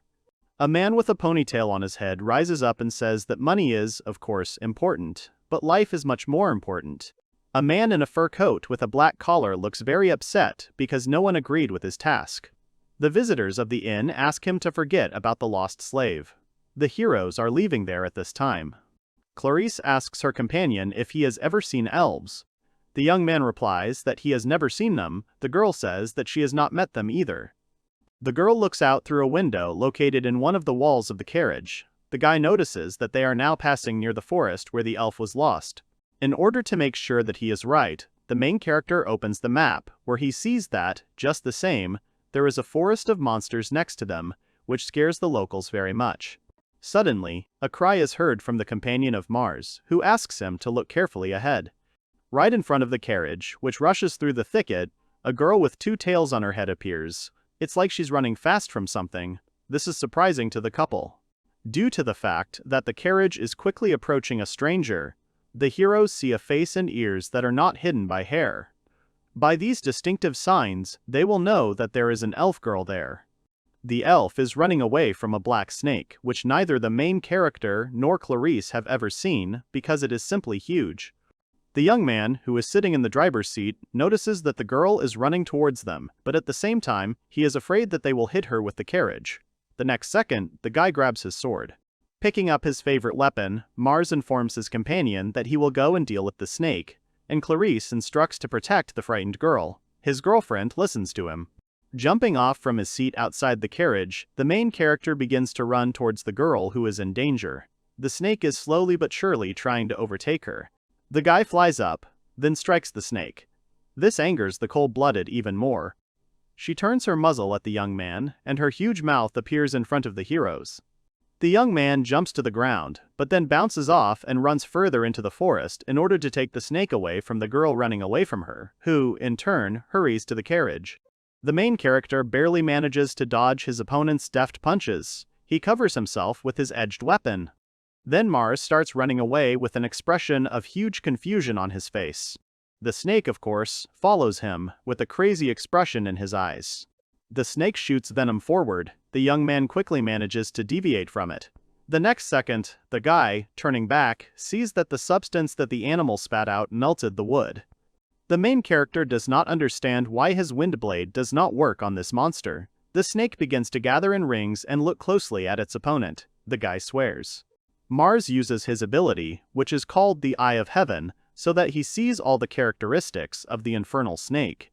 He realizes that they are higher than the Goblin Kings, so he will have to use stronger skills. The next second, an arrow flies into a huge black snake, which surprises both the animal and the hero fighting it. The guy looks around and sees that Clarice has come to his aid. The girl continues to shoot arrows from her weapon. Her friend warns that the snake is releasing poison from its mouth, so you need to be careful, and then asks to buy time for him, to which the girl agrees. The snake starts attacking Clarice, and there, in turn, tries to escape from her. The main character, sticking his sword into the ground, watches these actions and begs her to hold out a little longer. Mars concentrates, and, invoking his inner magic, causes a small stream of flame in one hand, and a small tornado in the other. Such a flow of magic distracts the snake. The cold-blooded animal changes the course of its movement and starts attacking the guy again. He thinks that he needs a little more time, a little more, and he will be able to use his power to the fullest. The snake is already next to him and opens its mouth. The snake is trying to bite through the barrier with its venomous fangs, which suddenly appeared above the young man to protect him while he was casting a spell. The animal manages to do this, but the main character is already ready to attack. The main character moves his hands forward and directs a spell at the monster that sounds like a firestorm. A stream of pure energy, which consists of fire and air, rushes straight at the crazy animal and hits the target. After the spell that saved the travelers' lives and saved them from a huge monster dissipates, Mars finds his fighting girlfriend behind him, who is very surprised by the sight that presented her. A little later, it turns out that the barrier that was erected over the main character was created with the help of the barrier wizard Clarice. The guy claims that thanks to him, his life was saved. The girl, shyly raising her hand to her face, which already had a bright pink blush, says that, of course, it was a desperate step, but she is happy that she succeeded. After the excitement of the battle fades, the young man asks where his companion has put the elf. The girl, in turn, replies that she hid it in the carriage. to which the young man responds with understanding. The couple is heading towards the carriage. As soon as the carriage door swings open, the heroes are confronted by a girl whom they have safely protected from a huge snake-like monster. Clarice asks if the elf is hurt. The girl, who huddled into a ball, pulling her niece to herself, was sitting near another wall of the transport, trembling and anxiously asking if her rescuers would return her back to the merchant. The elf covers herself with her bruised hands and says with tears in her eyes that she doesn't want to go back there. Her words turn into hysteria. Travelers look at it and say that they are not going to return it. The blonde traveler approaches the girl they saved, which scares her a little. But then the victim asks if what they are saying is true. Clarice reports that they are indeed telling the truth. The elf, feeling joy, rushes into the arms of her new friend, who, paired with her friend, saved her. The young man looks into the carriage and sees that his companion is very surprised by what is happening. Clarice, with a smile on her face, asks what is the name of the girl who was saved by them earlier, who, still burying herself in the girl's chest, answers, "Her name is Misha." The traveler asks to tell the story that happened to Misha. She began to say that the man whom the characters had previously seen at the bar said he would take her to her mother, but later kidnapped her. The elf continues to be in the arms of her new acquaintances and says that she really wants to go back to her mother. The young man, after getting down on one knee in front of the emotional girls, informs them that everything has been decided. The guy attracts his attention, then claims that they will find her mother together, which causes gratitude from the girl. She lifts her tear-stained face up and says that she was just saved, then thanks them again. A couple of the main characters who helped Misha introduce themselves by giving their names. They think that now a goal has been added to their goals in the form of finding Misha's mother. The carriage stops in the middle of the forest, after which the heroes get out of it. The guy, looking at the elf they saved, says that she needs to be washed first, because there is dirt and bruises on her body. The young man uses earth magic, after which a structure similar to a small pool begins to grow directly from the soil. Then he uses water magic, filling the pool, then heats the water with fire magic. The main character looks at the result of his labors with satisfaction and, turning to the girls, says that the bath is ready. They really like what they see in front of them. The girls begin to undress. Clarice and the girl who was rescued earlier are sitting relaxed and enjoying the warm water. The young heroine is surprised that she and her rescuers are the same age. The traveler confirms her words and says that this is why they can be addressed freely without resorting to respectful words. He sat in silence for a while, and the adventurer asks Misha a question, asks what kind of person her mother is. The girl replies that her mother is a B-rank adventurer, and she is also very strong and beautiful. After a moment's hesitation, the elf says that, by the way, she didn't have to, but her savior has the same big breasts as her mother. The main character hears all this conversation, who is standing near the building at this time, guarding the perimeter. Misha changes into the clothes that Clarice gives her. She reports that the clothes look pretty cute, although they are a little bigger than she usually wears, but everything is fine. The girl runs up to the main characters and thanks them cordially, after which they get into the carriage and set off on their way, because it will soon begin to get dark. After the travelers have reached the nearest city, they realize that they have reached the destination that Count Beetle asked them to avoid. They look around and realize that there is clearly nothing for children to do there. The main character, walking through the streets and seeing that they are filled with very suspicious people, remembers that their way here lay through a forest of monsters, as well as dangers waiting for them near the city. Suddenly, a one-eyed stranger turns to the guy from the right side, who hands him a sword. He asks if the young man is a knight's apprentice and offers him to buy a sword for 10 gold pieces, saying that it is a masterpiece. The guy says that he does not have any money with him, so he refuses to buy, but the old man asks him not to miss such a chance. After that, Mars begins to run away. The unknown, throwing it over his shoulder, thinks that it is impossible to run away from such luck. The main character comes to one of the establishments where you can get a task. He turns to the makeshift reception desk and says that he would like to take a quest, as well as find out where to spend the night in this city. The man immediately answers him that there are no quests. The young man is informed that the hotel is located across the street. After receiving this information, the guy thanks the woman. All this is being watched by two men who are surprised that the hero is very small for an adventurer. Walking through the streets, the main character realizes that he is being watched. Then he hears someone distracting him by calling him small. He turns around and sees that behind him is the crook who offered to buy him a sword and 2 strangers. The old man complains that the young man still missed his chance to buy a weapon. To which the guy replies that, even after persuasion, he will not buy it and asks for forgiveness. The stranger starts shouting at him, saying that he is not being listened to attentively. With a sixth sense, the guy realizes that someone is approaching him from behind. In order to avoid being caught, the young man makes a high jump, leaving the hands of the enemy. The next second, the guy puts his feet in the face of a man with an eye patch and makes a push, after which he begins to fly over two huge people who tried to grab him and lands behind them. One of the bald men notices that the guy moves quite well, and the second says that he can be sold profitably at auction. Men conclude that you can make a big jackpot by grabbing it. The young man stands in a fighting pose. The main character, clutching his edged weapon tightly in his hands, thinks that he needs to return to his girlfriend as soon as possible. One of the hairless strangers brings a sword to his own neck and begins to swing, saying that the young man does not resist, and then the two girls they found nearby will not be lonely. Mars realizes that we are talking about Clarice and Misha. He throws his sword to the ground and agrees to be captured by them. The guy says he will be obedient, then asks them to let him meet the girls. One of the robbers begins to carry a bag over the young man's head. He says the guy made a great move and praises him. The next second, a bag of cotton falls on the young man's head and shoulders. The two bald men who captured Mars with threats report to Hyde, their ringleader, saying they brought great merchandise. The man with the crazy look says that they did a good job and that the night auction will be great. The boss, sitting at the table in his office, says to take the caught prey to his room. Two huge men obediently obey his orders. Then the guy is led through the corridors to the rooms allocated for him. The main character, opening the door, is pushed into the room. After he gets inside, the door slams behind him, and an order is heard from outside the room that he should not touch his familiar girls with a finger. Both the elf girl and the young man's combat friend are very happy to see him. They jump up from their seats and say their friend's name. He, in turn, asks if they are injured. The girls sit down on the bed again and answer that they are all right, because in the place where they got to, the goods they turned out to be treated well enough. Mars says there's something good about it. Clarice apologizes to her comrade in arms for getting caught so stupidly. The young man replies that there is nothing wrong with that. The next second, the elf grabs the blonde heroine and says that she is very scared.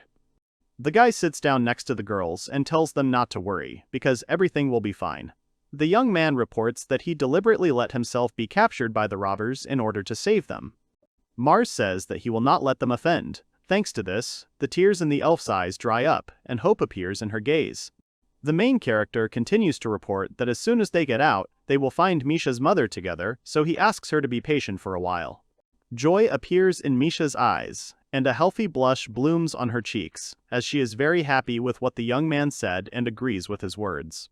A few minutes later, two bald men enter the room, who are engaged in abductions of heroes, and say that it's time for them to go out. The three travelers are led out into the corridor and then told to go ahead. The trio, consisting of young people, enters the room accompanied by robbers. In front of them, and they see slaves who are also prepared for the auction that will take place today. The girls talk to each other while the main character looks around and then notices something interesting. This causes him sincere joy. With a sharp look, the guy catches that a weapon is located behind one of the kidnappers, which was taken away during their capture.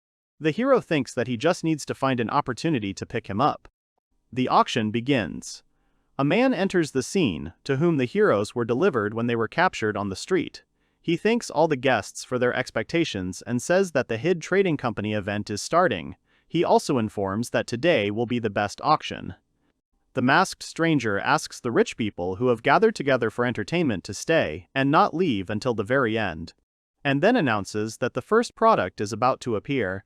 An obese man is brought onto the stage, tears pouring from his eyes. The voices in the hall recognize this man, saying that he is a former baron from the kingdom.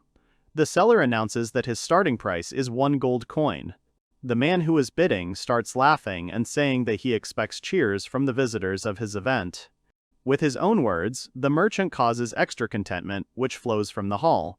Arriving people ask if this is all a joke, say that they do not need such garbage and demand the next product. The former aristocrat is taken backstage, and the masked man apologizes for such a miscalculation and says that, as an apology, he will immediately show the highlight of his program. Three heroes appear on the scene.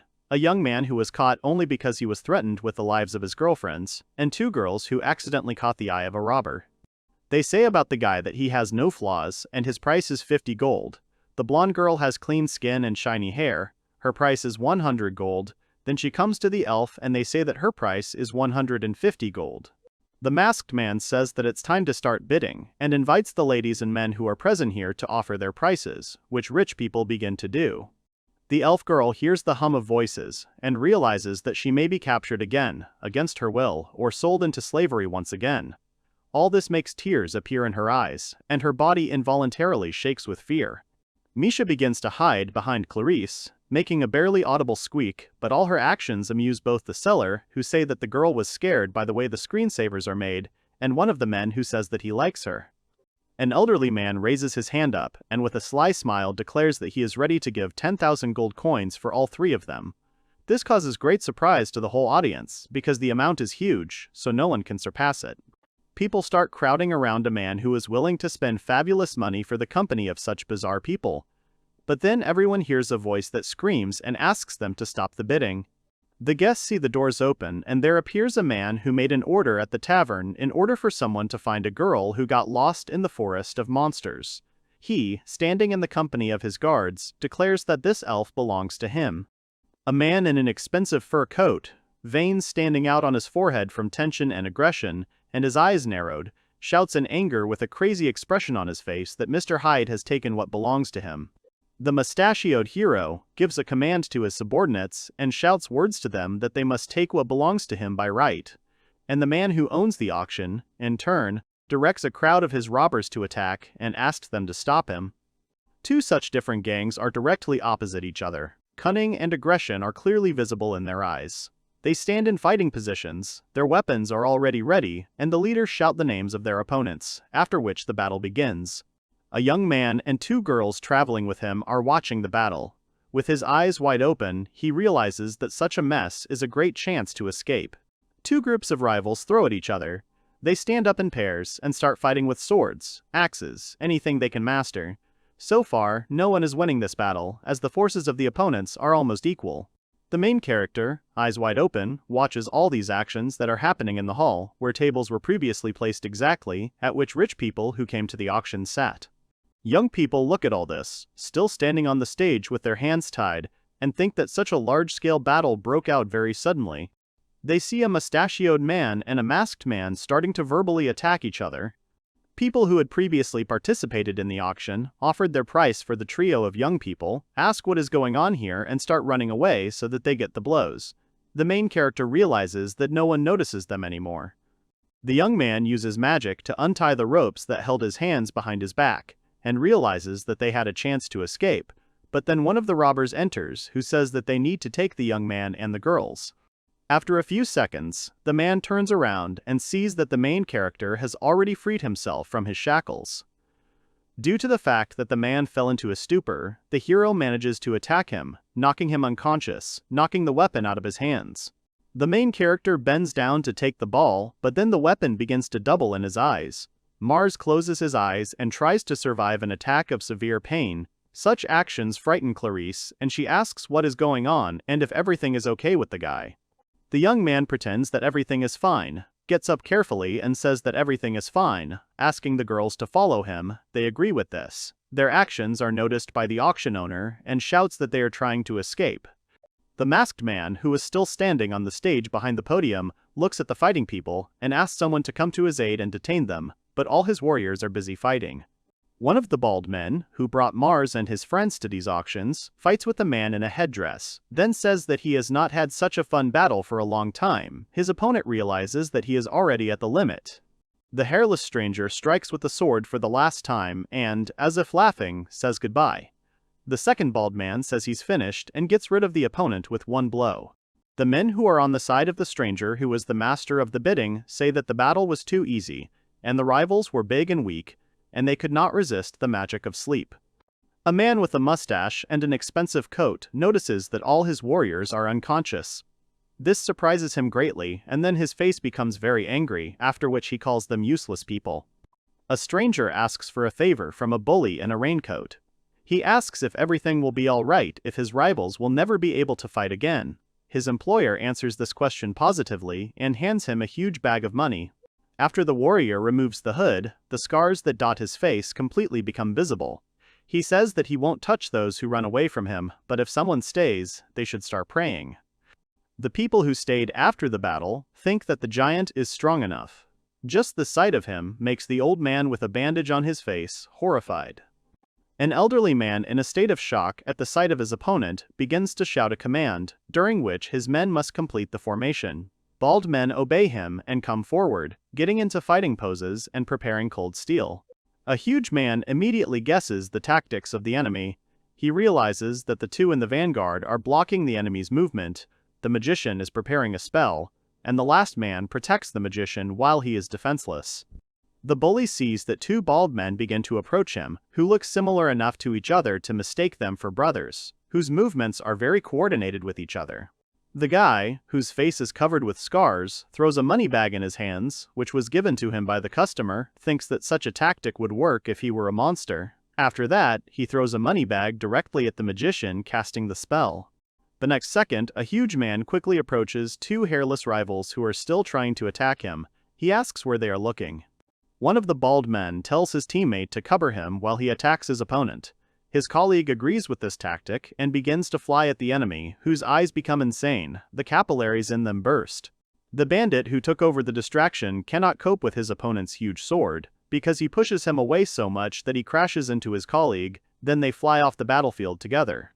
An old man with a bandage on his face opens his mouth in surprise, because a huge man defeated the whole group in an instant, without letting himself be touched with the tip of his sword. He starts shaking and doesn't know how to win.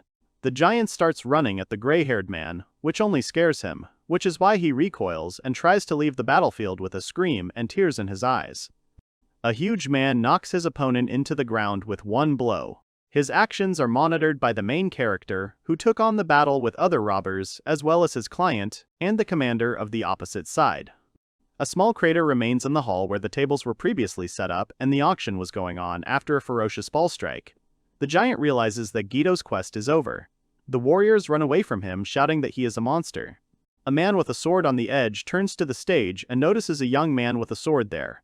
He thinks that only this guy is left, that he is also his rival. There is interest in his eyes. In one leap, a huge man overcomes the distance from the battlefield to the stage and lands right in front of the young man, who stood in a fighting pose. He wonders if he wants the same thing to happen to him that he did to his opponents earlier. The giant says he won't do anything to the main character if he gets out of his way. The guy starts to say that there was a misunderstanding, but the man interrupts him and says that his words were not a request. He does not like to offend children. Becoming more ferocious by the second, the warrior with long black hair asks the young man to leave. The young man's gaze begins to change, his pupils transform. The main character sees a strange image that shows him as if a transparent hand is waving right in front of his face. He doesn't understand what it is. He thinks it's a simple illusion. Then, suddenly, the man, whose face is covered with scars, actually moves his hand to give the young man, who is still holding the sword but not directing it, a slap in the face. Both the main character and his opponent were very surprised by how masterfully, deftly, and quickly the young man dodged a blow from which an ordinary person would have already been unconscious. The next second, the guy noticed the illusion again. After a couple more moments, Mars saw the man moving again, although he was actually standing still. At that moment he realized that he was seeing the future. A huge long-haired man, who had previously defeated all the bandits alone, really strikes at the young man, but he, thanks to his new gift, deftly leaves the line of fire. The warrior, with great surprise in his eyes, presses his fist to himself and thinks how the young man could have dodged his attack twice already. The man realizes that this cannot be an ordinary accident. Standing in a fighting position and holding a huge black sword in his hands, which helped him eliminate more than one person, the rival of the main character asks him about who he is. The guy, after listening carefully to his words, says that he will tell him his secret if he calmly lets them go, to which the giant refuses. Such a conversation irritates Mars. The young man applies the heavenly eye to the opponent and sees his characteristics. He is surprised, because these are the highest characteristics he has ever seen. The bully, in turn, says that he will not let the young man go just like that. The man wraps the sword with a cloth because he is worried about the well-being of his young rival, planning only to scare him, and then begins to strike at the young man. The young man notices that his opponent is very fast. Each subsequent blow delivered by a huge sword does not hit the main character. Because he manages to dodge, this causes surprise mixed with irritation in Kurt. The man continues to strike, swinging his giant-edged weapon, saying that this time Mars will definitely not evade his ferocious blows. The young man finally decides to lunge and attack his opponent using the sword he had previously tried to defeat the snake in the monster forest, because he waited for the moment when the latter would duck a little. The young man fails to maneuver, and the giant man responds with a blow with his sword, but the guy still continues to hold his weapon in his hands, noticing that Kurt's sword is very heavy. The attack from the big black-haired man, whose face is covered with scars, continues, but the main character steadfastly withstands the blows and can even repel some of them. The opponent is surprised at how amazing his talent is. The man stops his attacks and stands in front of the young man. He doesn't understand why such a talented youngster helps a slave trader. Kurt says out loud that the main character is missing a huge talent. The young man is trying to catch his breath after such a hard battle. He does not understand what to do. He thinks that it is possible to escape from a man. Then the guy asks his opponent why he does not use his power for the benefit of the people.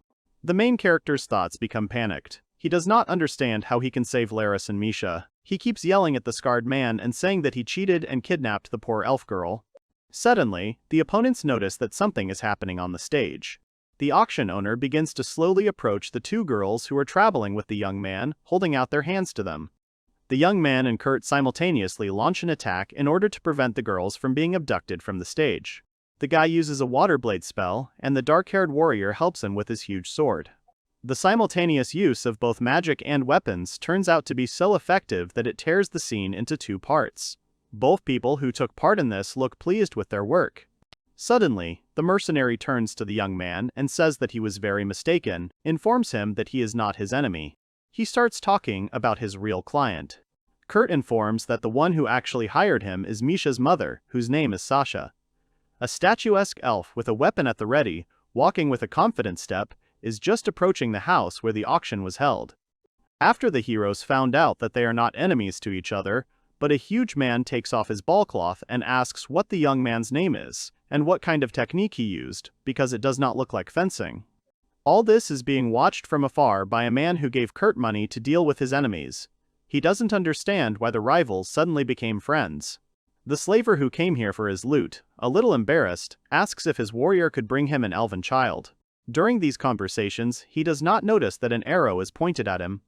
In the next second, arrows fly into the man and into the right and left half of his chest. This causes him great overwhelming pain. A man in an expensive coat falls to his knees as if knocked down, and then, leaning forward, hits his forehead on the floor. After that, the same arrows that were used to attack earlier fly at his feet. All this causes great pain to the slaver who tricked the little elf into kidnapping her. He screams with tears in his eyes. This sound makes the person who organized the auction look around. The head of the trading house, distracted by the sounds of what is happening, turns around and notices that a bow with arrows is pointed at him. The next moment, magic arrows also pierce his shoulders. The main character and the man with whom they are no longer enemies are also looking in the direction from where the arrows are flying.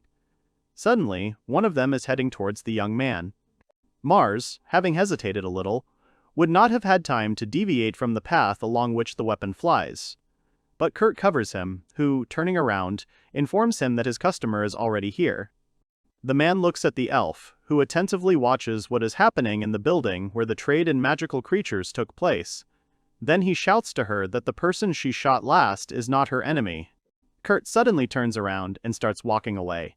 He tells Mars to go to Lister National School immediately. Such a statement causes surprise on the young man's face. The man turns up on the second floor in 2 jumps and then disappears into the doorway, but finally shouts that the strongest people in the world are going to the school he advised. He asks the guy to use his name as a recommendation. With a panicked expression in his eyes, the man turns around and asks if the young man remembered everything correctly. At the last moment, Sasha says thanks to Kurt and then jumps down. The woman walks slowly towards the main character with a confident step and with anger in her eyes. 2 girls appear behind the young man who came down from the stage. The elf calls her mother. It helps to change her anger to the joy of meeting her daughter. Tears begin to flow down Sasha's face. She removes the mask from her nose and shouts her daughter's name. Her child runs towards her very quickly, also having a joyful expression on his face. A woman and a girl run towards each other, and the next second they collide in a joyful embrace. They can't believe they're finally reunited.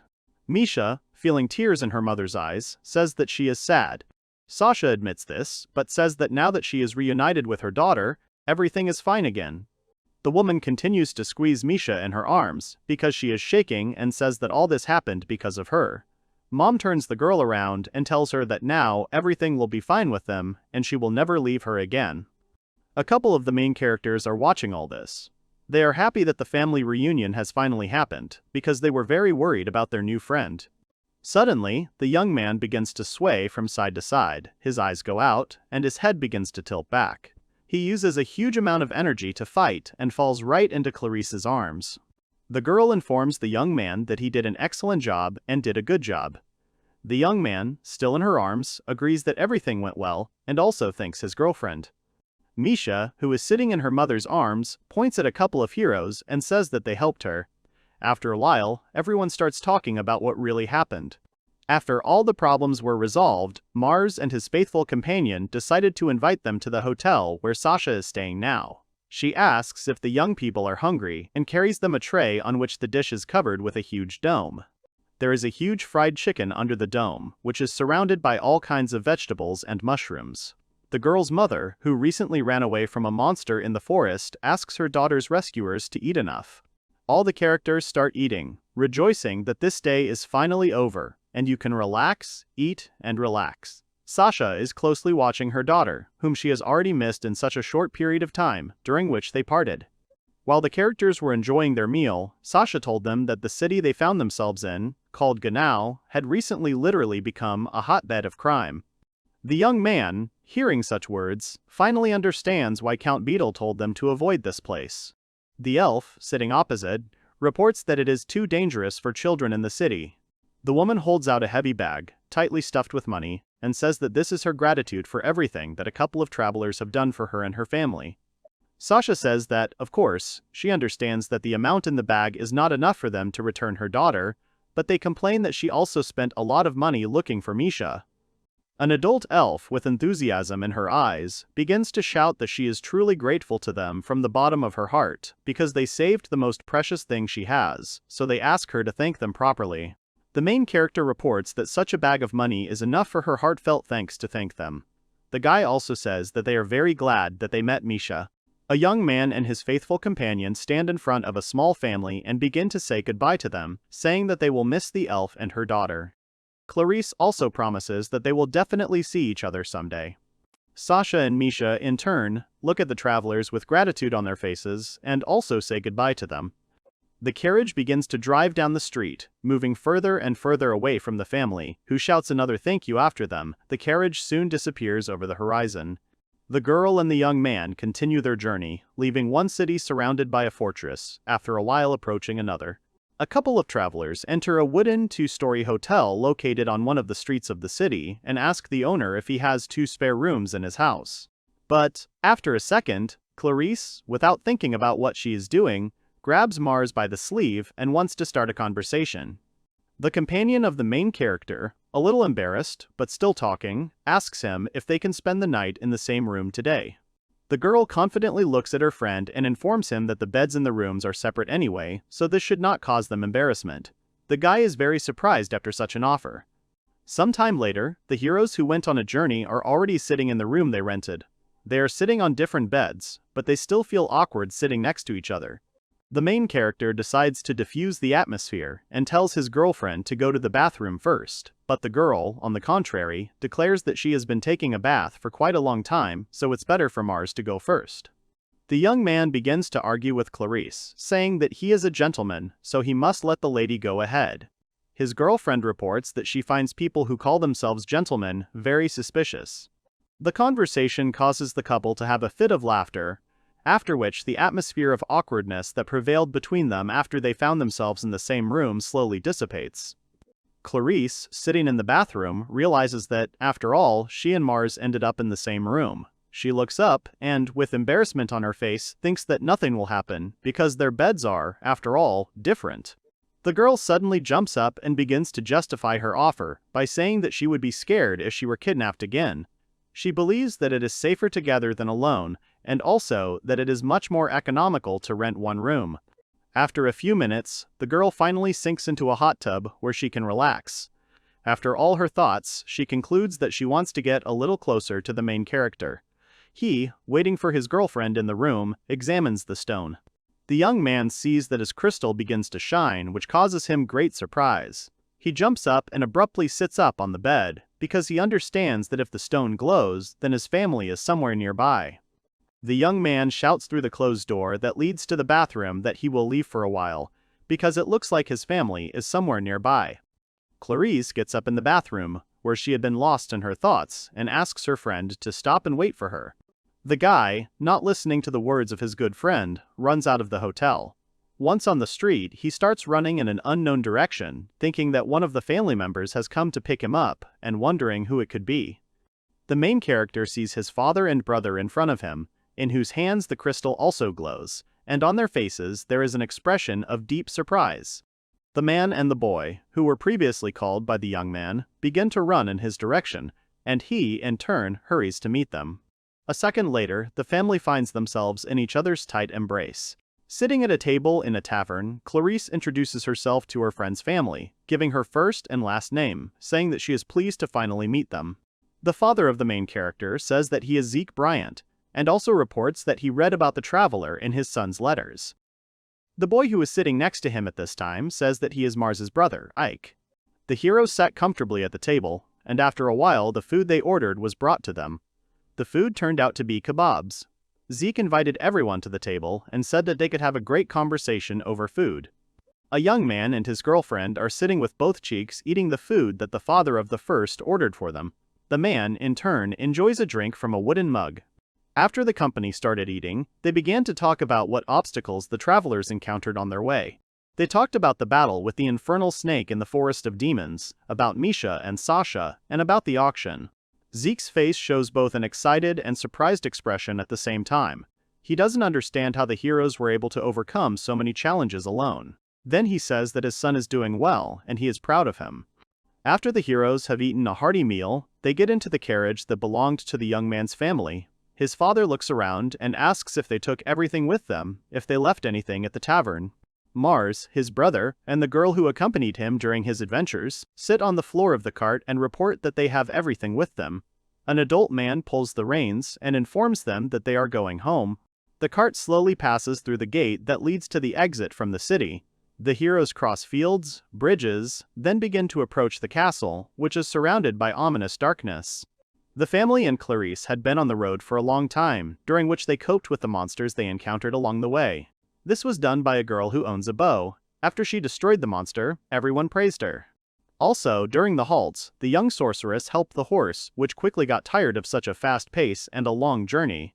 After she used magic, the animal got better, and they continued to move on. The wagon was traveling across the plain when the walls of the fortress, inside which the city is located, appeared in front of them. The heroes drove inside the wall and then continued their way through the streets of the settlement. After the group of travelers reached their destination, the cart stopped, and an adult man reported that they were finally in the place where they wanted to be. The girl and the boy got out of the carriage. They stopped in front of a huge 2-story house. The guy informed them that they had come to see him, and told Clarice not to be embarrassed by being here. A couple of travelers noticed a woman on the porch, whose face expressed joyful surprise, and there were tears of happiness in her eyes, and a little girl who stood behind her with the same emotions. Mars and his companion were still standing, not coming close to the house, but the next moment the guy broke off and ran towards the woman who greeted them on the threshold. She, in turn, quickly walked towards him, shouting his name. The woman hugs the young man tightly, and he, in turn, buries his face in her chest. She says, with embarrassment on her cheeks, that she is very glad to see him back. The main character, still in the embrace, says that he is finally home, and also apologizes for making her worry. A little girl is clinging to him from behind, hugging his legs. The little girl says that she is very happy that her brother is back. He confirms that he is at home, and also says that his little sister has grown up a lot during the time that he has been away. The woman finally lets go of her son, then claps her hands and, addressing the girl who has been watching the family all this time, asks if she is Clarice, then introduces herself. They say that she is Mars's mother, Maria. The young sorceress bends down, sitting down a little, pretending to curtsy, after which she says that she is pleased to meet you, and then tells you her name. The hero's mother repeats her movement and informs her that the girl has excellent manners. In the late afternoon, the whole family gathers at the dinner table, after which the men of the family and the little girl raise their glasses, congratulating Mars on returning home, telling Clarice that they are very glad to see her. The main character and his faithful companion, who had to leave her own family for the sake of traveling, are sitting at the head of the table. They also raise their mugs and, with embarrassment on their cheeks, cordially thank the family for such a warm welcome. After the family meal ends, but the characters are still sitting at the table, the head of the family takes the floor and asks his wife to help Clarice get comfortable at home. The woman of course agrees, after which the girl thanks her for such a service. Maria, with a smile on her face, informs that, perhaps, the young sorceress will be very unusual at first, and therefore not easy to get used to, but then everything will be fine. The girl claims that everything is fine, and it does not bother her. Suddenly, his sister approaches the girlfriend of the main character and says that she is very glad to meet him. The girl rests her folded hands on a bench where a couple of travelers are sitting, puts her head on them, and hears the words that her joy is mutual. Later it becomes clear that Lena liked Clarice very much. They walk together, take a bath with great fun, and after all the entertainment they go to bed together. The young man's brother, Ike, was very absorbed in his studies, so he hardly interacted with the guest. The young man, in turn, helped his father with his work. A whole month has passed for such a daily routine. The main character received a task from Count Carmel. He asked him to clear the Almeria maze of monsters. The young man, along with his companion, as well as his older brother, are happy to undertake such a mission. Arriving in Almeria, a group of travelers stands in line to register for the entrance to the maze. Suddenly, the heroes are hailed by a man whose height is twice as tall as the travelers. He asks where the young man got such equipment from, because he is too young for such a good weapon. He asks if he stole it. The guy is very angry that he is accused of such a heinous act as theft, so he says with anger in his eyes that he and his companion got their equipment from the chests in the maze. The man looks at the guy with disbelief, then points his thumb at himself and offers the young man to prove his ability to wield such a good weapon. The crowd that surrounded the heroes disperses, creating a small circle, inside which the main character and the man who challenged him to a fight turn out to be. The latter informs that if the young man is not good enough, he will take away his equipment. The battle begins very abruptly, but also ends abruptly, because the young man makes a lunge, simultaneously striking his sword in the face of the man who was standing in line with them. After that, the latter loses consciousness. A man is lying on a stone tile that lines the floor of the hall, his arms are outstretched, he is unconscious. His companions begin to approach the hero from behind, and then the question spreads from the crowd, what is going on here? People disperse, letting a handsome man pass ahead. He says with unearthly calmness that he is glad to meet Mars and his brother because they have not seen each other for a long time. After that, he asks how his father is doing. The eldest son of the Bryant family politely greets the elderly man and informs him that their father asked them to clean up the monsters in the maze. After such a statement, people begin to whisper and ask each other if this child is definitely a member of the Count's family. They also say that they are not surprised that he so easily defeated a man. At this time, the guy holds out a document from his father.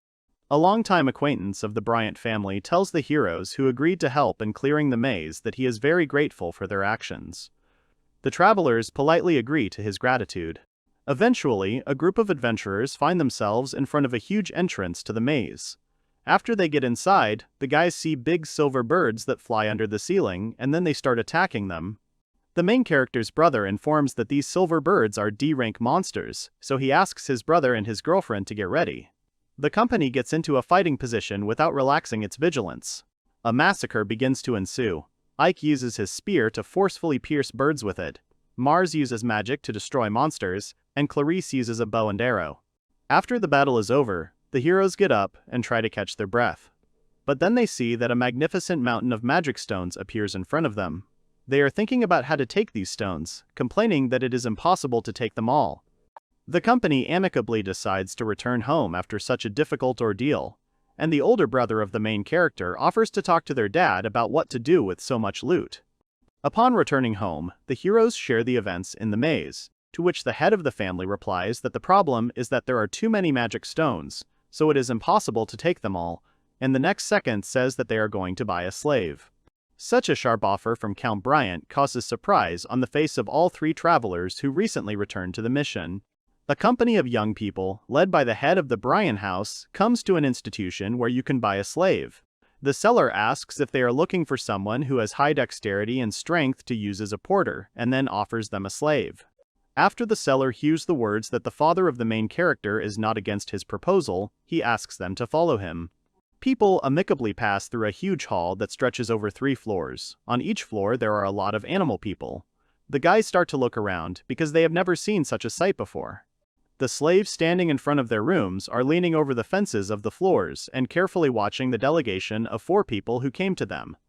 The father of the young people notices that everyone who looks at them looks quite wary. The seller reports that the fact is that the beastmen do not recognize anyone as their masters, so their faces do not show approval. The company approaches a huge door with 2 horizontal cutouts on it. An adult man notices that all the rooms are of different sizes. The main character slowly approaches the door and tries to look through a small crack.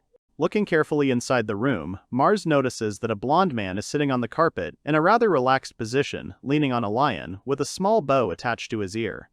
The personable man turns out to be one of the 12 dukes of the former alliance, Duke Sarantz. He is a representative of the Beastmen.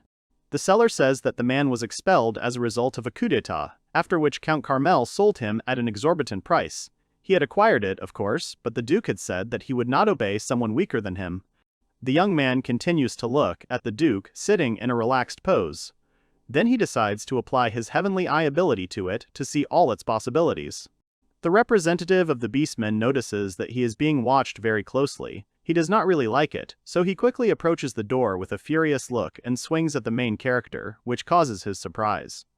The Duke has a very strong punch, so he easily breaks the door of the room in which he is imprisoned. Because of this, the young man flies back, along with the fragments left from the door. The guy realizes that he needs to protect the people dear to him, so while he is flying, he uses his magic to push his family, girlfriend, and merchant away from the angry man. While the main character continues his flight, the Duke begins to leave the room. His posture is very tense, and his movements are constrained. In parallel with the events taking place, the young man manages to apply his clairvoyance ability. After the magic is applied, the young man realizes that soon the opponent's hand will be in front of his face. He realizes that physically he no longer has time to deviate. So he groups up, but then hears his girlfriend putting up a barrier. A representative of the Beastmen, exiled from the kingdom, begins using his power with his bare fists to break down the barrier that the girl is trying her best to hold back. The young man realizes that if he is hit now, his companion will be in trouble. The young man begins to use his magic, because the barrier is eventually destroyed. His spell is like a bolt of lightning, which, rushing through the fist up the arm, spreads through the body of his opponent. Such strong witchcraft, applied by a young enough boy, surprises both the seller and his family, and the other slaves watching the whole massacre, but the Duke, who is under the influence of magic, is most impressed. The guy looks at his hands with incomprehension. He has never used such magic before, but he thinks it's lightning magic. At the same time, the Duke examines his hand, which has traces similar to a burn, and the hand itself is shaking very much. The young man tries to catch his breath, because he spent a lot of magic, and did it suddenly, even for himself. Then he asks why the man attacked him so suddenly. The representative of the Beastmen looks closely at his opponent, and replies that he tried to scan his skills, so he decided to scare him, after which the young man looks very puzzled. The main character, clenching his fists, again hears the words that he tried to study the slave without asking, after which he becomes ashamed of such interference, so he apologizes, leaning at an ideal angle of 90 degrees. Still in a state of bowing, the young man introduces himself, giving his first and last name. The Duke turns around and starts to go back to his room, but the guy stops him with a request to find out his name, if he doesn't mind. The man says his name is Leo Burns. After a short acquaintance, the young man asks once again if he objects to using the assessment. The Duke replies that he doesn't care. The guy's companions look very surprised by such a calm conversation. The Duke stops in front of the main character, as if he kindly allows him to check. The young man is simply amazed at how high his strength, and flexibility skills are. The representative of the Beastman then asks if the main character has finished using the ability reading spell with a face that does not express any emotions. Mars informs the Duke, with whom he recently fought a battle, that they are looking for a slave, after which he patiently waits for an answer to his remark. The man looks back at the young man and, with anger in his eyes, says that he does not obey someone who is weaker than him, and also he will not go anywhere without his faithful pet. Sarence reports that after such a beautiful fight, the guy, as a possible host, might have been interested in someone else, after which the noise of voices is heard from all sides. The rest of the slaves, who watched all the events taking place, standing on their floors, say that the guy is very good, and also report that he is just fire, and ask him to become their master. Causes a smile on the young man's face. The main character raises his head up and loudly asks the audience, who are slaves, if he can look at them all. They, of course, agree with him. The merchant is watching the whole picture, thinking that Mars is really cool. The father of the main character, and concurrently the head of the Bryant family, asks the guys if everything is okay with them, if they are hurt.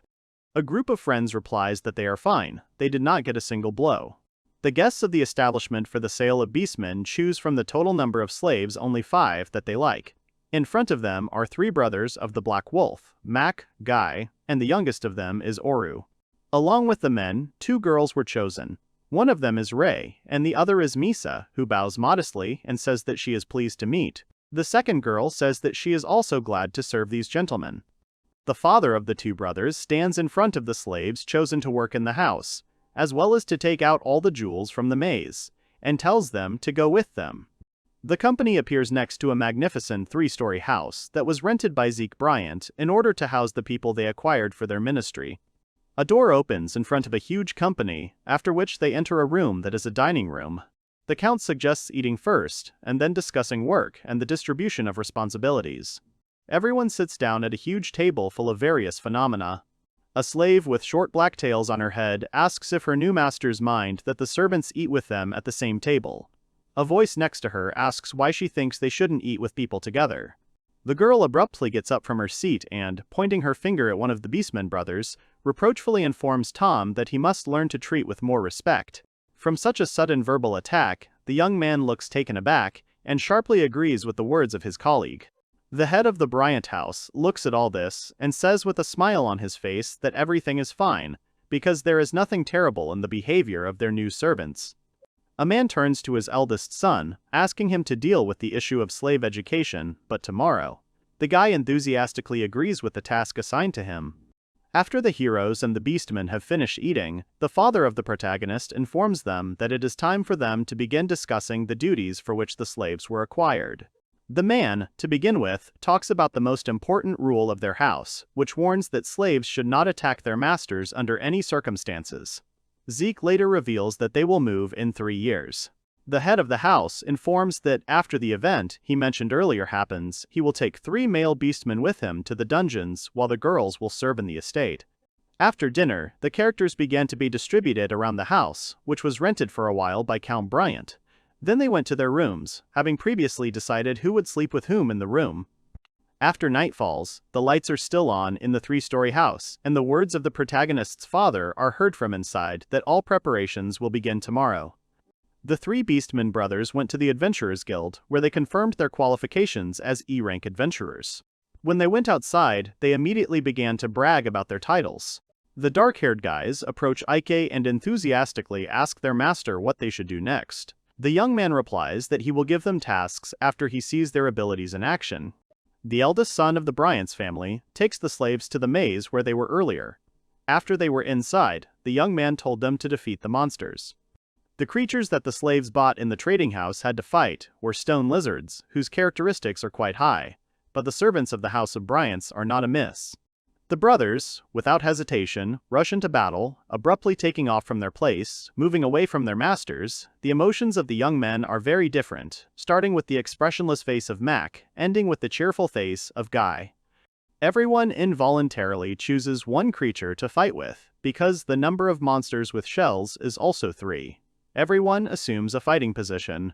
One of the guys runs up to his monster, stands in front of him, firmly stepping with his feet on the ground, raises his hand to strike, and then sharply hits the lizard's muzzle. While the young man, whose being lies unconscious, rejoices, saying that one missed blow is not a verdict, his brother is just starting the battle, raising his leg to strike. The middle brother, jumping up, puts his limb forward, after which he strikes right between the lizard's eyes, which causes his shoe and part of his pant leg to come off and fly away. Oru, who is the youngest of the beastmen, wraps his arms around his creature's neck and begins to squeeze it.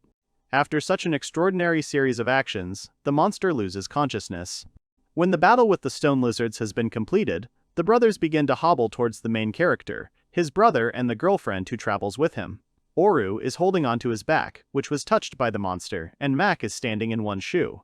Later, the beastmen line up and report that they have defeated everyone. There is satisfaction on their faces, because they got off with only minor injuries, while they are very satisfied with their work. The three adventurers with the rank of E stand in front of their masters. They ask if it's true that they did a good job. They are interested in whether they will be praised for their work. The elder brother of the main character smiles, holding his weapon in his hands, but, at the same time, says that such a fight is no good. He complains that they did not cope with such an easy task. Such a statement causes indignation among the beastmen, because they believe that they did a great job, so the eldest of the brothers asks for what reason the master believes that they failed. The guy turns to his younger brother and his companion and informs them that before answering the slaves' questions, they need to be treated, which is what a couple of travelers should do. The girl approaches the brothers and, starting with the eldest, uses her healing magic on them, healing the damage sustained during the brutal battle with the stone lizards. Oru, the youngest of the group of relatives, says that the little lady is quite interesting because she can use sacred magic, and also reports that he has heard that people who own her grow up quickly, and then he is interested in her age. A couple from Clarice and Mars turn to the brothers and tell them in unison that they are 8 years old. With such information, they cause more surprise on the faces of the slaves. The eldest of the brothers asks the girlfriend of the main character if she has such an adult physique because she uses sacred magic. The other brothers rush at Guy, grabbing him in their arms and starting to beat him, telling him how this can be regarded. The younger and middle beastmen bow low and say that they humbly apologize to Clarice, then force the elder to apologize, to which the girl replies that everything is fine. After clearing his throat, Ike informs them that now that the slaves are in full health, he is ready to talk to them about the mistakes they made during the battle. The young man steps forward, leaving his family and the beastmen behind, gets into a fighting position, holding his spear on his head, and then asks everyone to carefully watch his actions. The guy makes a deceptive maneuver and does not use a weapon, but releases a flame from his hand, calling the command fire. This kind of magic has a blinding effect on monsters, which is why they get lost in space. The flames continue to cover the stone lizards. Then, after a few seconds, a young man's spear digs into the neck of one of them, sharply piercing it through. After the first creature has been finished, the young man rushes at the second, cutting off his head with his weapon. He then turns to the slaves and asks if they understood what they had done wrong. The eldest of the brothers, smiling, waves his hand in front of his face and, with an awkward laugh, informs them that they do not know how to use sacred magic. With these words, he exasperates the first son of the house of Bryants, because it turned out that he did not understand the essence that the owner wanted to convey to them, so he screams that the main thing in their business is not magic, but the right combat strategy. The young man remembers how the three brothers fought their battle, noticing the shortcomings of each, and also saying that they put too much force, so when they enter the maze, they will not be able to advance for a long time, because they will quickly get injured. Young people carefully listen to the advice and instructions of their young master, who ends his speech with, which means that the distribution of responsibilities is correct, the brothers should fight together.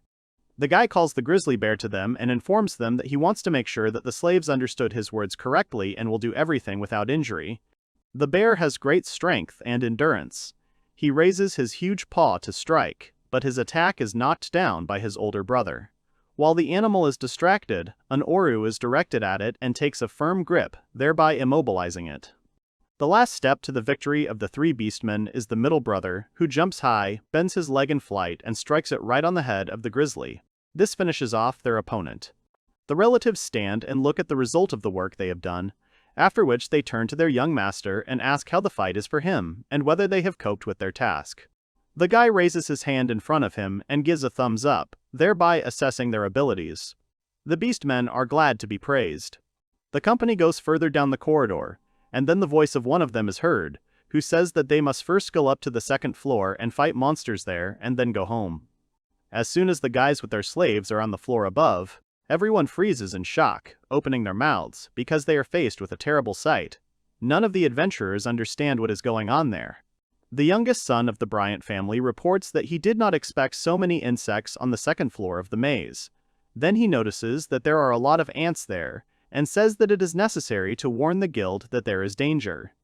Two brothers come to the head of the Adventurers Guild and tell them that they have urgent news. He responds, breaking away from the conversation, and asks what is so urgent.